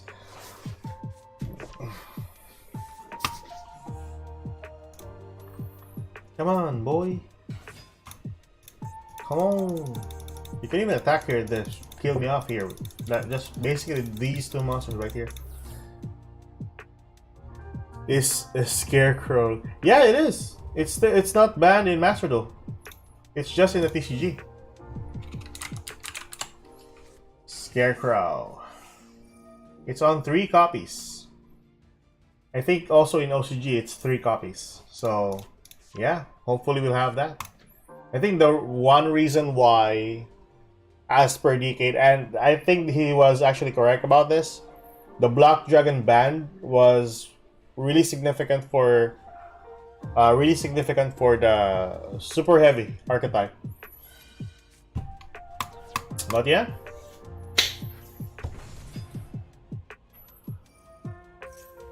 Oh yes, yes, yes. Super heavy can build a ton of boards. Although, you know, Maxi is still viable in this game, so really depends on the people playing the game. Block super heavy sounds like cancer. It is, it is. I've seen a lot of like deck profiles with the super heavy. I mean, by gosh, crazy. I mean, I think was it in OCG that Block Dragon was on, or was it TCG? TCG was having 3 copies of Block Dragon. Let me confirm this. So I think they have 3 copies of Block Dragon. No, 2 copies. I mean, 2 copies of Block Dragon for OCG. TCG, they have it banned. OCG, they're using 2 copies for super heavy. Super heavy in, I mean, it's a super heavy. Sorry. They're using Block Dragon to 2 copies in the OCG. What was Scarecrow? Scarecrow, right? Scarecrow. Scarecrow, TCG, it got banned. OCG, people are playing 3 copies. So, wow. That's insane. So let's see. I think the deck is perfectly fine. I love the deck. It got a ton of wins, a ton of loss. So overall, it's perfectly good. Like how 2, 3, 4, 5, 6, 7, 8, 9, 10, 11, 12, 13, 14, 15, 16, 17, 18. 18 games overall.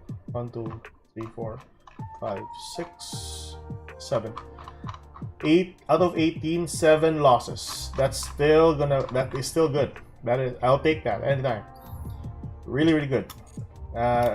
Do we have enough for the replays later on? So I'm gonna showcase this one later for, yeah, we have a ton of replays for the series. Block super heavy was only a deck for like 2 weeks in TCG before Scarecrow got it. Yeah, the limit to 1, was it? Oh no, they got banned. They got it banned. I really thought they were limiting the copy of it, but yeah, they got it banned. Really insane. Really, really insane. Oh yeah, I've been waiting. I've been waiting for time to check this out. You know the video of Roxanne where he talked about how, what you call this, Konami is just printing out a ton of bad cards. I mean, or reprinted cards. I mean, I really want to watch that. There you go. Hold on. I mean, that's just insane. Let's see. I want to watch that.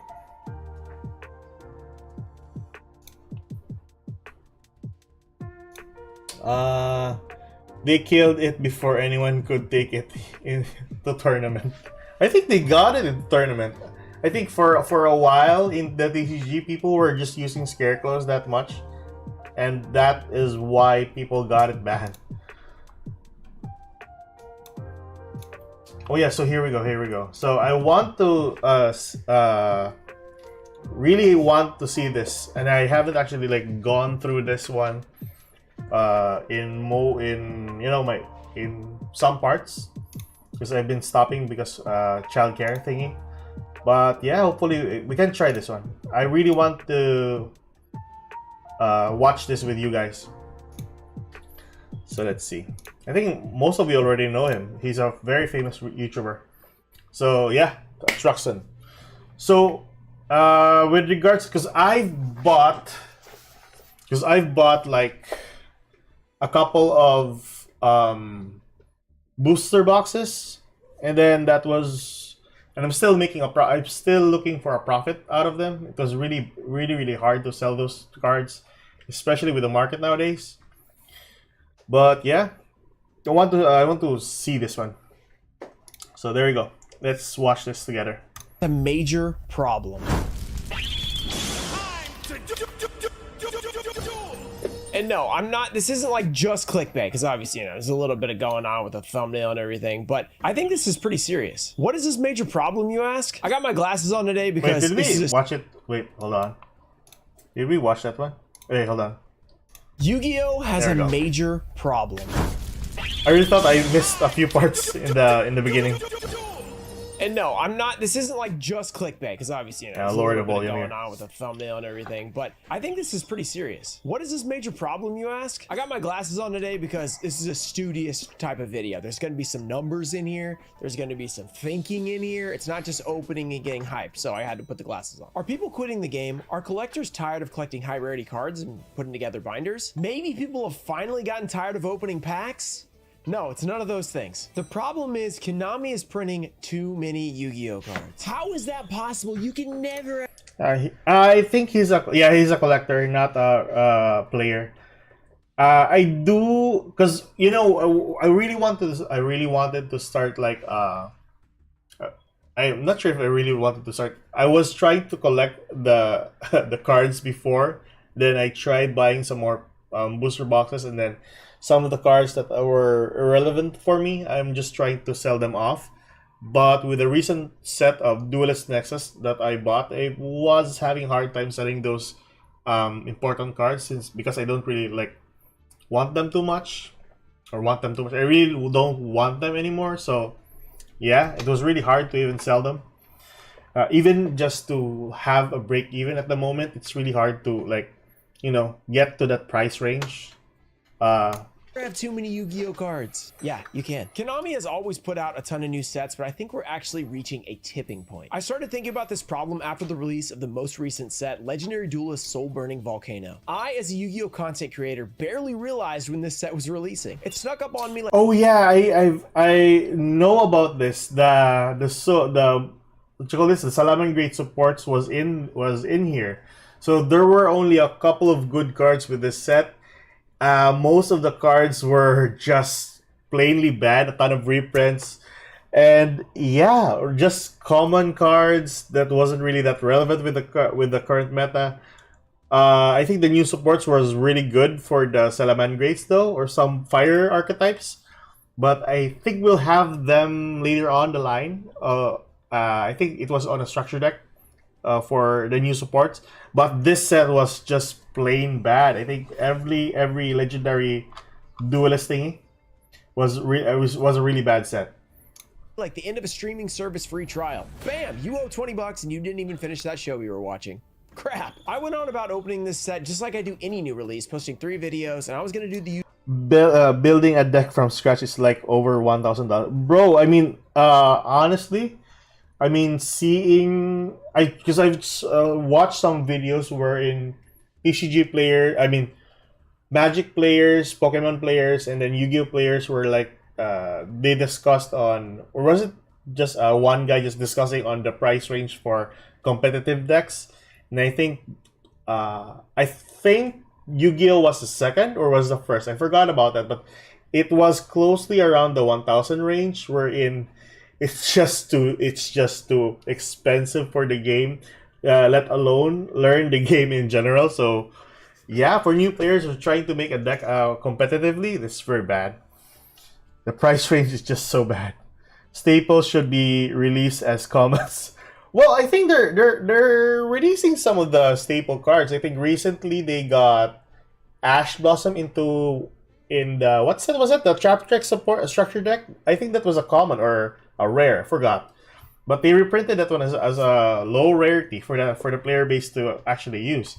But even so, yeah, you're absolutely right. Have it. They need to put the staples into commons, or even, like somewhat relevant, but not really that too expensive for the player base to not actually buy.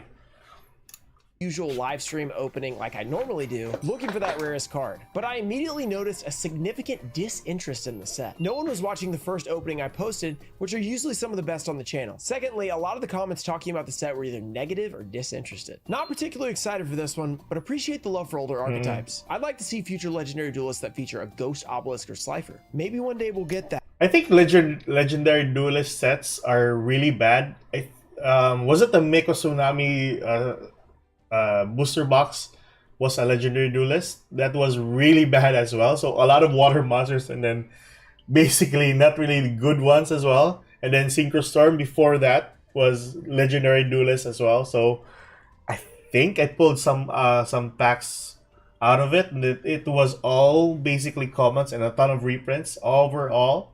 So it was really hard to pull the first ever Baron card from that set. Uh, Magic can be more expensive than Yu-Gi-Oh, but on average, Yu-Gi-Oh is the worst. Well, I can say, yeah, I would say it's very much expensive. OCG, on the other hand, because I have a friend in the OCG.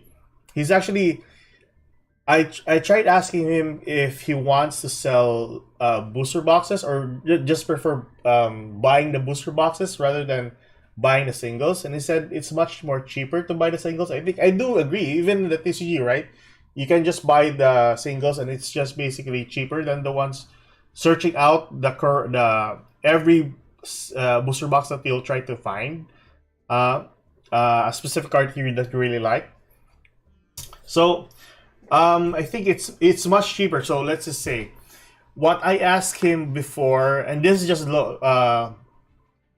just basically on Philippine pesos, okay? So in the OCG, I asked him if ever how much is like a meta deck in their parts.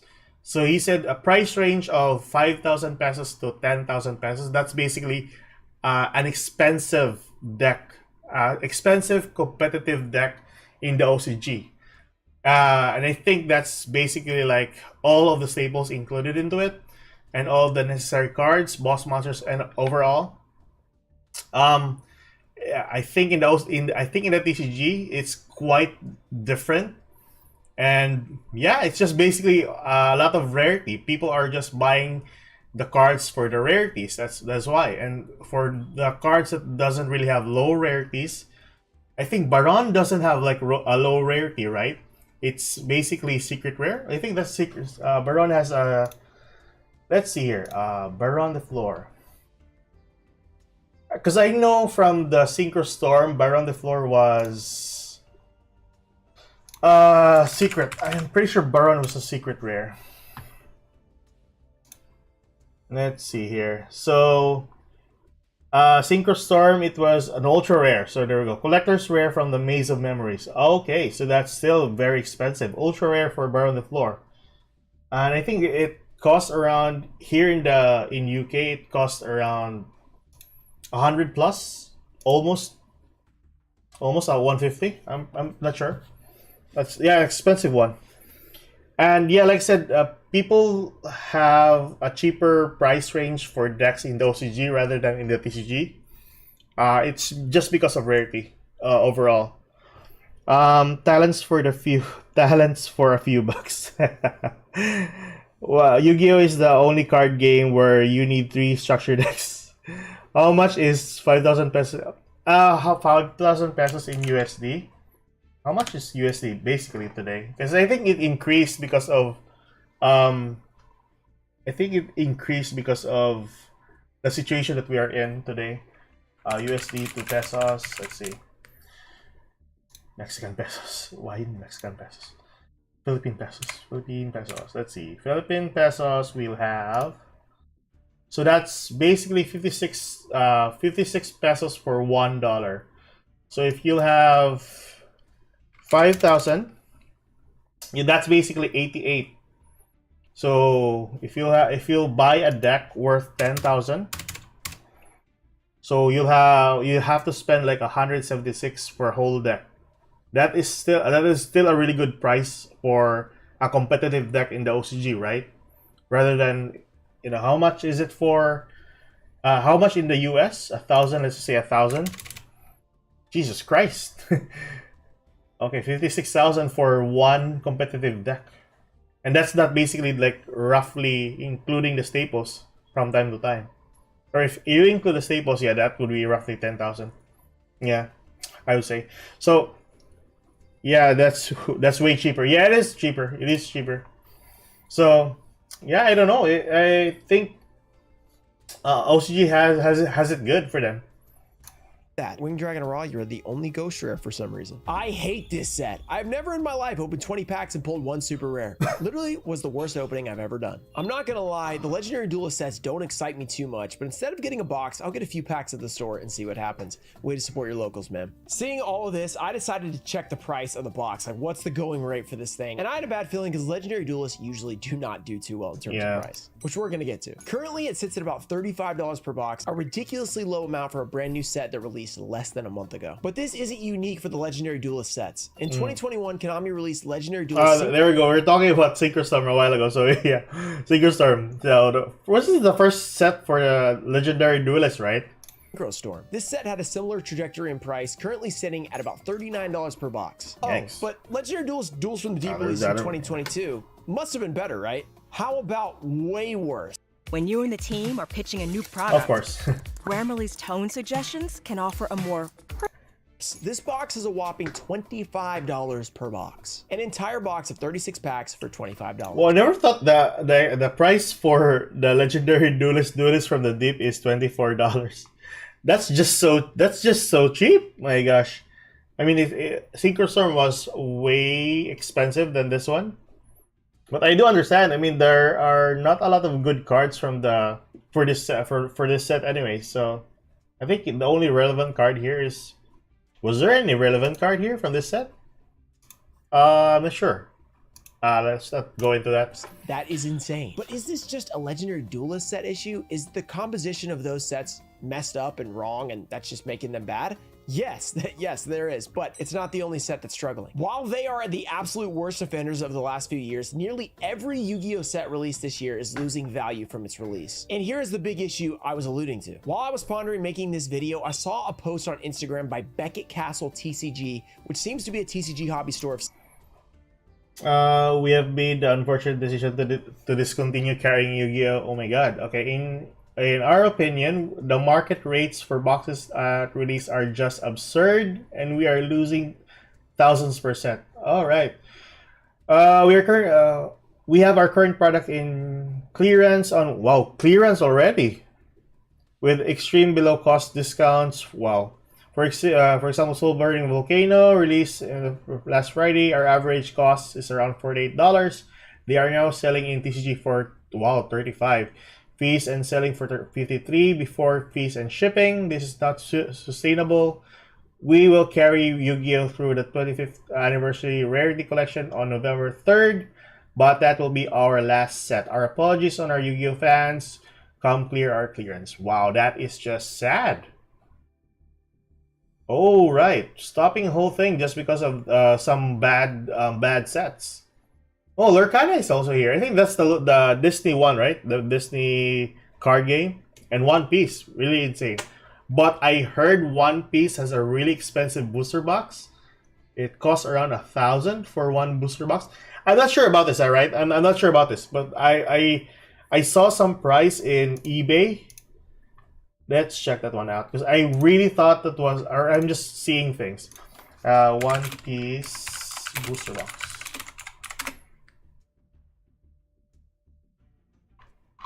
Oh, so I was just mistaken. Yeah, I was really mistaking it. So it was only 100. So there's no additional 0 to it.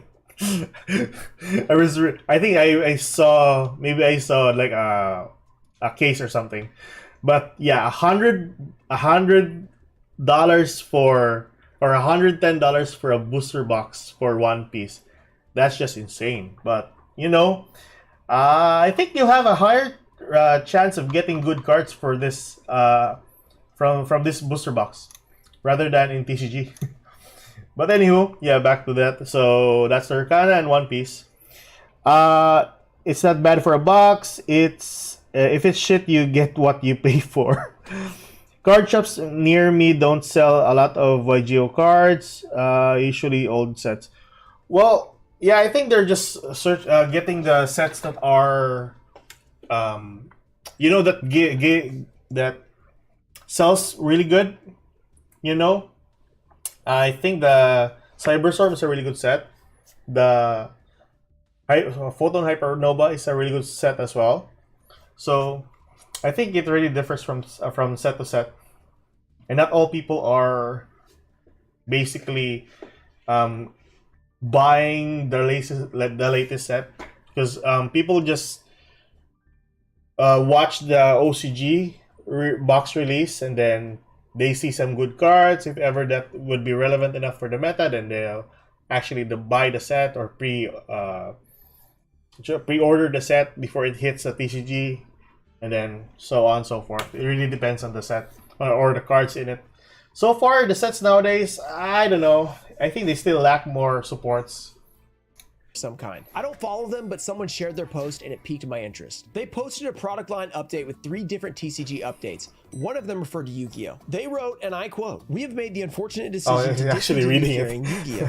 In our opinion, the market rates for boxes at release are just absurd, and we're losing thousands per set. We have our current product in clearance on our website with extreme below-cost discounts. For example, Soul Burning Volcano released this past Friday. It's literally been a week, guys. Our average cost is $48. I assume that means per box. They didn't say that. They're selling on TCG for $35. Fees and shipping are another 30% of that. I think 30% is a little high, but we're going to do the numbers after this. Duelist Nexus had an average cost of $61 and are selling for $53 before fees and shipping. This is not sustainable. We will carry Yu-Gi-Oh! Through the 25th anniversary rarity collection on November 3rd, but that will be our last set. Our apologies to our Yu-Gi-Oh! Fans. Come clear out our clearance." Now, obviously, that is an extremely sad thing to read, that a hobby store that is literally the blood, sweat, and tears of Yu-Gi-Oh! I mean, that's where you go to play. That's where you go to find your product at your local place. You see your friends there. You, experience all the new decks and everything before you go to like a YCS and stuff like that.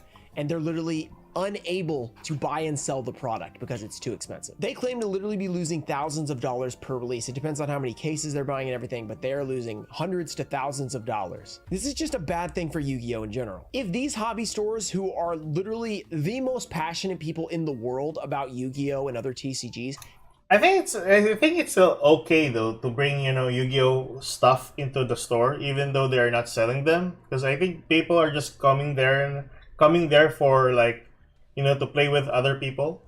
I don't think they're there to just buy most of the stuff. Well, the buying is still like part of it though, but you know, going there in your locals just to play some game with friends and whatever. So I think that's still good. But yeah, having to stop selling Yu-Gi-Ohs in your local stores, I mean, that's really sad. That's really sad. 100 feels closer to what normal prices are for a box. Well, yeah, basically. I think Pokemon booster boxes are 100, right? If I'm not mistaken. Oh my god, I'm pretty sure I'm gonna be mistaken about this. Pokemon booster box. I'm pretty sure they're 100 plus. Oh, there we go. So I wasn't wrong. So 131 for one booster box. 36 packs. So I think that would be somewhat really good though. 36 packs, that is understandable. But market for Pokemon is really, really, I would say, abundant, and diverse. I mean, there are a lot of sets coming in. There's tins, there are some booster boxes, there are some other things that you can access for a Pokemon booster box. But yeah, that's basically it. Can't afford to buy and sell the cards. Who is gonna sell them? I know a lot of people think stores do not buy for as much as I buy. Like, I buy a box for 60, stores buy them for 30. That is not true. Distributors do not sell boxes for $30. They sell them for what they said was 48 on average for Legendary Duelist. We're gonna estimate $45 on Legendary Duelist. We're gonna do $55 on core sets, which they said was like people buy boxes online mostly. Well, yeah, typically, yeah. I think there is here in the UK they buy it from Card Market, and in the US they on your side, guys, you have TCG Player, if I'm not mistaken. I'm not sure about eBay on your side or Amazon, but most of the people that I've watched, or yeah, most of the people that I watched, they actually buy it from TCG Player. What Yu-Gi-Oh doesn't do things anymore. Well, yeah, yeah, TCG the TCG Player the I best, think, yeah. which is probably closer to reality. But we're gonna do 55 just to give them a little bit of a chance, right? We're gonna see if that $55 a box, can they make money? We're gonna assume that they're selling on eBay, and there's gonna be eBay fees and then shipping costs. Yeah. Let me show you just how dire this situation is. First set released this year, Amazing Defenders, selling for $55. First of all, that's how much it. Here's Amy with the flow forecast. Your flow changes like the weather, and your Tampax absorbency should too. Heavy downpour, size Alright, up. we're including the ads here, Drizzling, guys. size down. Over to Kate. It's like day 2 of my period out here. Up that absorbency, Kate. Much better. Find your flow with your Tampax combo. My Tinder date left before I woke up. Oh yeah, I'm watching this in incognito, by the way, so because I don't want to watch it in the main browser, because I really don't want to zoom in, zoom out. Defenders, selling for $55. First of all, that's how much it costs from distributors, so we already know we're going to lose money on this one. After that whopping 13.25% eBay fee plus 30 cents, you got to add in that 30 cents, and a $5 per box shipping, they're making $42.42. Oh. So each box is losing about $12.50. Multiply that by 12 boxes, you end up losing about $150 for a case. And a local store is probably going to be buying at least 10 cases, maybe even more. Yeah. That's a $1,500 average loss. The second set, one of the best sets of the year, Photon Hypernova. That's got to be making money, right? These are selling for just under $60, a little bit better than Amazing Defenders. With the $8.25 eBay fees plus the $5 shipping, they're netting about $46.75. That's not $55. They're now losing about $8 per box, which is $96 Wow, a case, and okay. about $1,000 per 10 cases. Maze of Memories. What? I really thought that Photon Hypernova was really in demand. God damn. People are losing? Is Yu-Gi-Oh dying? I mean, prices like this, I mean, people are just gonna buy the singles rather than the boxes. And if ever markets don't buy boxes, then no one's gonna sell the singles. That's gonna be a hard turn for Yu-Gi-Oh. And if ever the market is gonna be low on the specific cards, then it's gonna have a price hike later along the line. Photon Hypernova was a good set. Yeah, it is. I've seen some cards from the Photon Hypernova set. They were really good. But seeing this, if ever that's the case, I mean, yeah, they're losing money. $1,000 per 10 cases. Maze of Memories. This set surprised me. It's $61 a box. It's actually doing better than Photon Hypernova. Still at a $48 net though, losing $7 per box, $84 per case, and $840 per 10 cases. Cyberstorm Access. Now we're really looking poor. $51 a box, $39 net after all the fees and the shipping and everything, losing $16 per box, $192 per case, and nearly $2,000 per 10 cases. Wild Survivors, they're at $50 a box, $38 net, losing about $17 per box, $204 per case, $2K per 10 cases. I think Collector Rare sets. Wow, $2,000 for the case. What the heck? Maybe cheaper. I'm not totally sure because I don't have a distributor, but I think you might be able to get those at a little bit less. So maybe the losses aren't quite as bad there because they might be like 50 a box, but even then they're still losing money there. Battles Legend Monsters Revenge, always a banger set. Battles Legend is a hard carry for stores, $61 per box. So it's the same thing as we saw earlier, about $840 on a 10 case. You're losing about $84 per case and $7 per box. Now, LOB 25th anniversary, they reprinted the first set ever. It's got to be doing well. And guess what? It is actually doing well. $79 average cost per box. They're making about $63 after fees and shipping, $63.25. Profiting about $8 per box, $96 per case, and $1,000 per 10 cases. Wow. That's a banger. It's one of the best sets of the year, and it was just released. But guess what? It was released in July. The first set in the entire year that a store is making money selling on eBay. Oh, but I forgot to mention, you probably had to buy the MRD and SRL and all those with LOB, and let's see how those are doing. MRD is at $58 per box, which is a $45 net, losing $10 per box, 120 per case, 1,200 per 10 cases. There goes all the profits just from Metal Raiders, and I'm sure Pharaoh Servant and Magic Ruler / Spell Ruler are not doing much better. Duelist Nexus, 52 per box. We kind of saw this one earlier. They said 53 per box, so they went up. Yeah, I bought a couple of boxes for this set. I mean, Jesus Christ, it's really a hard sell just to even break even with the collector's rare. A little bit more generously for the price. $40 per box after fees. Losing 15 a box, 180 per case, 1,800 per 10 cases. And finally, the stinker of them all, the one that really inspired this video, Legendary Duelist Soul Burning Volcano. They only have to pay $45 a box instead of $55 here, so you think that would help. They're $35 per box right now. After fees, it's $25 a box. Ooh. They're losing $20 per box, $240 per case, and $2,400 per 10 cases. $2,400. That is insane. After seeing that, you might want to say, well, they get to avoid all the shipping fees and everything and the eBay fees because they have a store. They can sell them in store, right? That's true. They can do that, but they're not going to sell nearly the volume most likely. And even if they do, only Photon, Hypernova, Maze of Memories, Battles of Legend, Metal Raiders, and LOB are selling for more than $55. So all those other ones are still losing money even if they have zero fees.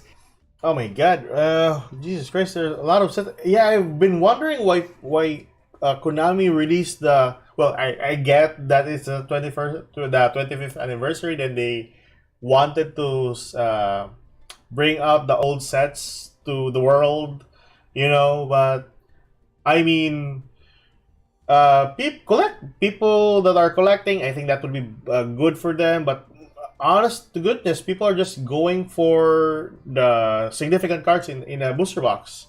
They're not gonna buy the whole booster box or the whole case just to get one copy of that. You can even just buy one from eBay as a single, and then it costs around, let's say, 100 rather than spending like 1,000 for the whole case or a whole box. Jesus Christ! I mean, just a whole case. No one's gonna buy 1,000 for one box. I mean, yeah. I wonder if card shops would make more money opening the case and selling the cards. I think some of the shops. No, I don't think so. No, I don't think so. That shops are opening. That would be a good idea, though. But I think there was an issue way back wherein shops were opening packs in a booster box, and then they were trying to get the significant cards in those packs, and then oh yeah, that was an issue before because they sell the singles that were irrelevant, and then people don't really like that, and then that's one of the reasons why before people were like weighing the cards. They were weighing the cards if ever there is a hollow in it. If there is a hollow, they'll actually keep set that aside, then pull the cards out from them. The ones with what you call this, that are not really heavy, they're just gonna sell that for one pack. So the heavy ones, they're gonna get those and then open those, and then they basically get a hollow card. So that is one of the reasons why Konami later on the line created booster boxes where in one pack you immediately get one hollow, basically, so that to avoid what you call that thing, weighing the cards. So I think it was a couple of months after, the LOB, MRD, the first sets were all one booster box was how many hollows were in? 5 or 7 or 10. I forgot about that, but it's basically just a limited number of hollows in one booster box. So after a while, Konami were just putting like rares or super rares in one pack so that they will avoid people weighing the cards. And I think shops were doing that way back, and then that caused the issue. So yeah.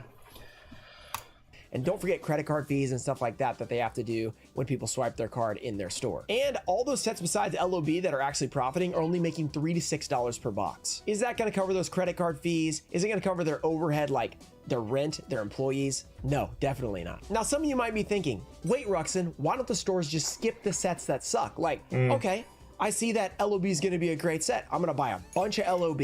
And that's it. I'm not going to buy anything else. Here's why. First of all, they have customers. They have people in their store that want to buy the new set. So that's an obvious first thing that you probably thought of already. Here's something you might not know. Distributors give an allocation of boxes for each set. So if you want to buy a lot of LOB and you want to buy like 100 cases because you know it's going to be awesome, they might only allocate you 5 cases. And so you only get to buy 5. Man, that sucks. And you know what else sucks is you might be able to buy a lot more for the bad sets because not as many people are buying them. But if you happen to say skip that set, they're not going to allocate you as much on the next good set. So let's say before LOB, you didn't want to buy whatever was before that, like Cyberstorm Access or something, and you bought 0 of that one because you're like, that's a stinker. I don't want that. When they get to LOB and you go for 100 cases, they might give you 2 cases instead of 5 or 10 or whatever it would have been. So stores feel pressure to like follow through with each new set to buy stuff so that they can get the good ones when they show up. Now, I say all of this we've been talking about, not to just like say, let's go to our local store, let's get them a tip jar, let's put our entire paycheck in there so that they make some money. That's not what I'm saying this. I just want to bring up the point that Konami is printing too many sets and they're reprinting too many cards. There are just too many sets to keep. Yeah, that was one problem that I had with the even with the previous booster box that I was opening. I mean, yeah, a ton of reprints, and reprints were not really that good, or even if they are reprints, they're on lower rarity, and then that's basically like occupying most of your space in the room.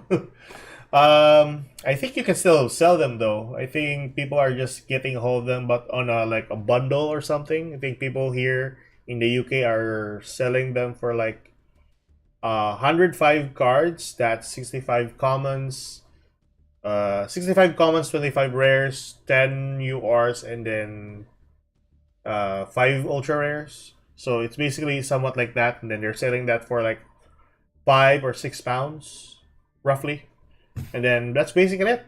But you know, like I said, it's still occupying space if ever there's going to be a ton of reprints that are irrelevant, or a lot of comments that are irrelevant. Keep up with. Look at this release schedule from the last few months. Wild Survivors, June 2nd release. Battles of Legend, Monsters Revenge, June 23rd release. 5 Legacy box reprints at once. That's it, July 14th release. Duelist Nexus, 2 weeks later, July 28th release. Legendary Duelist Soul Burning Volcano, August 11th release. That was back to back to back every 2 weeks. And that first one had 5 releases at once, so just throw that in there. I didn't even mention the OTS release on July 19th, so I mean, that's a forgotten thing. There's an OTS set too with more reprints, which honestly, that's probably a good thing because that just gives people access to, you know, higher rarity for playing in tournaments. So that's probably not something we need to be concerned about, but it's just another thing that's happening. There's so many things coming out in quick succession that players barely have time to like catch up with their decks, play in the meta. I mean, you got to be buying and selling as even a player just to pay for your deck if you don't have like a crazy income, because you don't want to pay $2,000 for your deck to play in the next YCS tournament. And collectors like myself barely have time to even attempt to pull the newest Starlights or 25th anniversary cards before a new set drops 20. You know, about the collector's set, I mean, there's a lot of cards, a lot of collectors rarity in one booster set. I mean, how much was it for Duelist Nexus? Was it 25 collectors rare in one booster box? That's really, really bad. I mean, having a higher chance to get those cards, I think that's good in for those people who really wanted the collector's rare, because I think that's going to be easy access for them. But roughly, if you're trying to open, like as what I know, you're trying to open a whole case of that's 12 boxes in total. So I think that was from one YouTuber that said you can basically get a collector's rare or a specific rare, or the Starlight rare for that. No, I think that was just collector's rare. You can get collector's rare like 3 to 4 collector's rare in one case. So that out of all the 12 boxes that you open, you basically get 3 or 4. So that is still a low count, and people Konami are like printing like 25 of them in you know, randomly in one booster box. So sometimes you'll get it, sometimes you don't. It really just goes down to luck. 25 more of them. I literally open Yeah, product for a 25. living, and I can't pull half of these 25th anniversary cards before there's 25 more of them. And don't get me wrong, I love that there's a lot of high rarity cards. I think it's awesome, but if you're just a regular guy buying like one box and you're trying to collect all the cards, pulling them, there's just absolutely no way. And if you're like buying them, that's 25 times like an average cost of 100, $2,500, like that is insane. And having so many of them out there kind of like lessens the awesomeness of some of them. Like we're getting to the point where like X-Tox Hydra is a 25th anniversary card. Like, does that need to be a 25th anniversary? Can we just have like 10 bangers or 5 bangers and, you know, call it a day? I personally think Konami needs to scale back the releases and give each set some room to breathe. This will allow cards to find their current place in the meta, whether they're good, they're bad, whether people want to invest in them and actually play the deck for like maybe a month or two instead of 2 weeks. It'll allow high rarity cards to be actually obtained for collectors, and it'll give time for the sets to actually sell for a reasonable price for the local stores. They won't have to be selling at a huge loss for every single set just to move their product, get the cash flow to buy the next product. If Konami were to carefully craft every new set, which I'm sure they are carefully crafting them. I know people at Konami are working hard on these sets. They're trying to make them as good as possible, but if they had an extra like month or let's say, instead of every like, you know, 3 sets a month or 2 sets. I don't think so, because I think they're running on quota. So quota, you know, if you're trying to, you know, every month they always have a new set. So they're running on quota. So what's gonna be the next good set about this? So they're gonna make a like, oh, just make a random card into a collector's rare, like what he said. So like the Hydra on the collector's rare. I mean, yeah, you don't really want to have that in a collector's rare, but yeah, you basically you have that because people are just going for quotas. So I think there was in the Duelist Nexus they have the Infernoble Exi monster that they got into a collector's rare, which is in a normal booster box. You'll basically have an ultra rare for that, and that costs around roughly less than £2. So, but the collector's rare is cost around £38 here in the UK, which is somewhat like 40 there in the US. So I think that's like very low for a collector's rare. Collector's rare are somewhat higher than what I expected before, because I got a collector's rare for Rite of Aramisir, and I sold that for like 100, I think 100, because there was one whitening on the side. But nevertheless, like I said, you don't have to have like most of the cards into collector's rare. I think they're just building up quotas. Sets a month. We did 1 set a month. They'd have twice as long to work on it. Perfect each card that needs to be high rarity, that needs to be low rarity, that needs to be playable, that needs to be like a nice common that actually might be valuable in a couple of months when they release a new set. They just have time to balance everything even better. I think this would help keep local stores alive, which in turn would keep Yu-Gi-Oh alive, which obviously we all want to see for years to come. I hate saying this because I actually do love new releases, and they're great for me because I get to make tons of content out of new releases and some of the best performing content on my channel. But I am afraid that all this awesomeness right now might slowly choke out Yu-Gi-Oh in the long run. Let me know what you think about this problem in the comments. It's a little bit of a different video, but it was something I've been thinking about for the last few days, and I want to know your opinion. Thank you guys for watching, and I will see you guys in the next one. Well, yeah, that's basically it. Yeah, if this goes south for a couple of sets, I mean, we'll basically have like we're gonna have a problem with the market for Yu-Gi-Oh, and we're gonna have a problem with some new sets, because if ever this is gonna be the same in a couple of months, shops are gonna fail to bring in more booster boxes, and with no booster boxes, only a limited number of people will have access to the latest cards that they can just sell to a higher price than usual, like 2 or 3 times higher. So basically that's gonna be hard. I think this happens way back when, I'm not sure if people have the same issue with, no, I think this happened way back with Dota before. So Dota before has they have the key system with the treasure boxes or loot boxes in a sense. So there was a loot boxes, and then you have to buy the keys for like $1 or $2, and then to open those. So it was roughly the the contents of the box were not really that significant in a sense. There were some really good ones, but not all that were really good. Yeah, so let's just say the highest or the best item in Dota before in that specific loot box was actually the Dragon Claw before, and even before that would cost around like 200 pesos. That I'll put that one into our money, all right? So 200 pesos, that's roughly like a $2 or $3 in the US. But after a while, when I think Valve removed the keys for the treasure boxes, the market just immediately rise up. So people are having a hard time getting keys, and for those who have access to keys or bought keys before those were removed from the game entirely, they were the only ones who can access the box or open the boxes.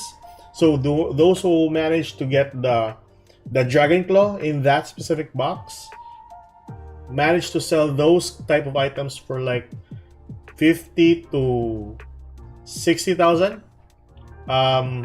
before. So basically, yeah, from 200 pesos to 50,000 pesos in a span of like 5 or 6 months or so after the key system for Dota 2 was removed. So if ever that's gonna happen with Yu-Gi-Oh, I think they're gonna have like a higher price for one single that, I don't know, it's gonna be hard to attain.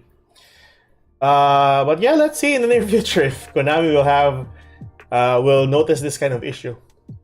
But anyways, yeah, hopefully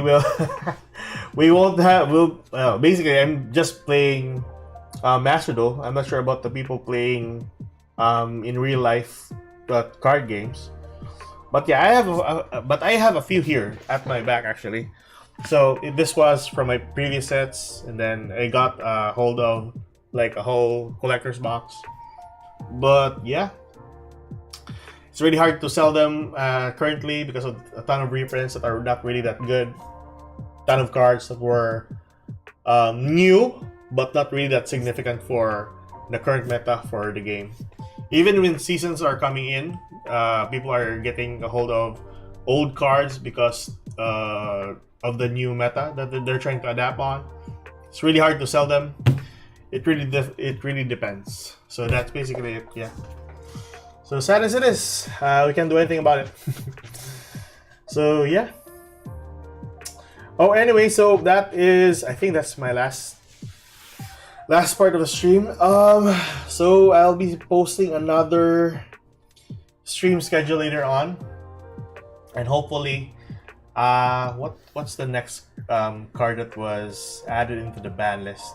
I'm not sure, because basically by Friday or Thursday, I mean, we'll have new contents for the game. So hopefully, we'll get those Kashtira's. We'll get those Kashtira's, and who knows if ever the Scarecrow Kashtira is gonna be here, then good for you. If ever Konami won't fuck us over, then I'm not sure about this, man. Anyway, so yeah, really insane. Yeah, so that's basically the stream for today, and hope you enjoy this kind of content. Like and subscribe, guys, and I'll see you guys in the next stream. I'll be posting it in the channel, so yeah. I forgot to post it. I didn't forget to post it in the Twitter. So I posted in Twitter and yeah, on my community post as well. So yeah, see you guys in the next stream, and thank you guys for talking in this stream, long-hearted stream. So yeah, hopefully we'll showcase the Orcus deck later, if I can wake up early. Anyways, so goodbye, guys, and I'll see you guys later. Huno, take care, man. For the 3 viewers watching, good luck, have fun, and yeah, let's see Kashtira's by Thursday. Bye bye.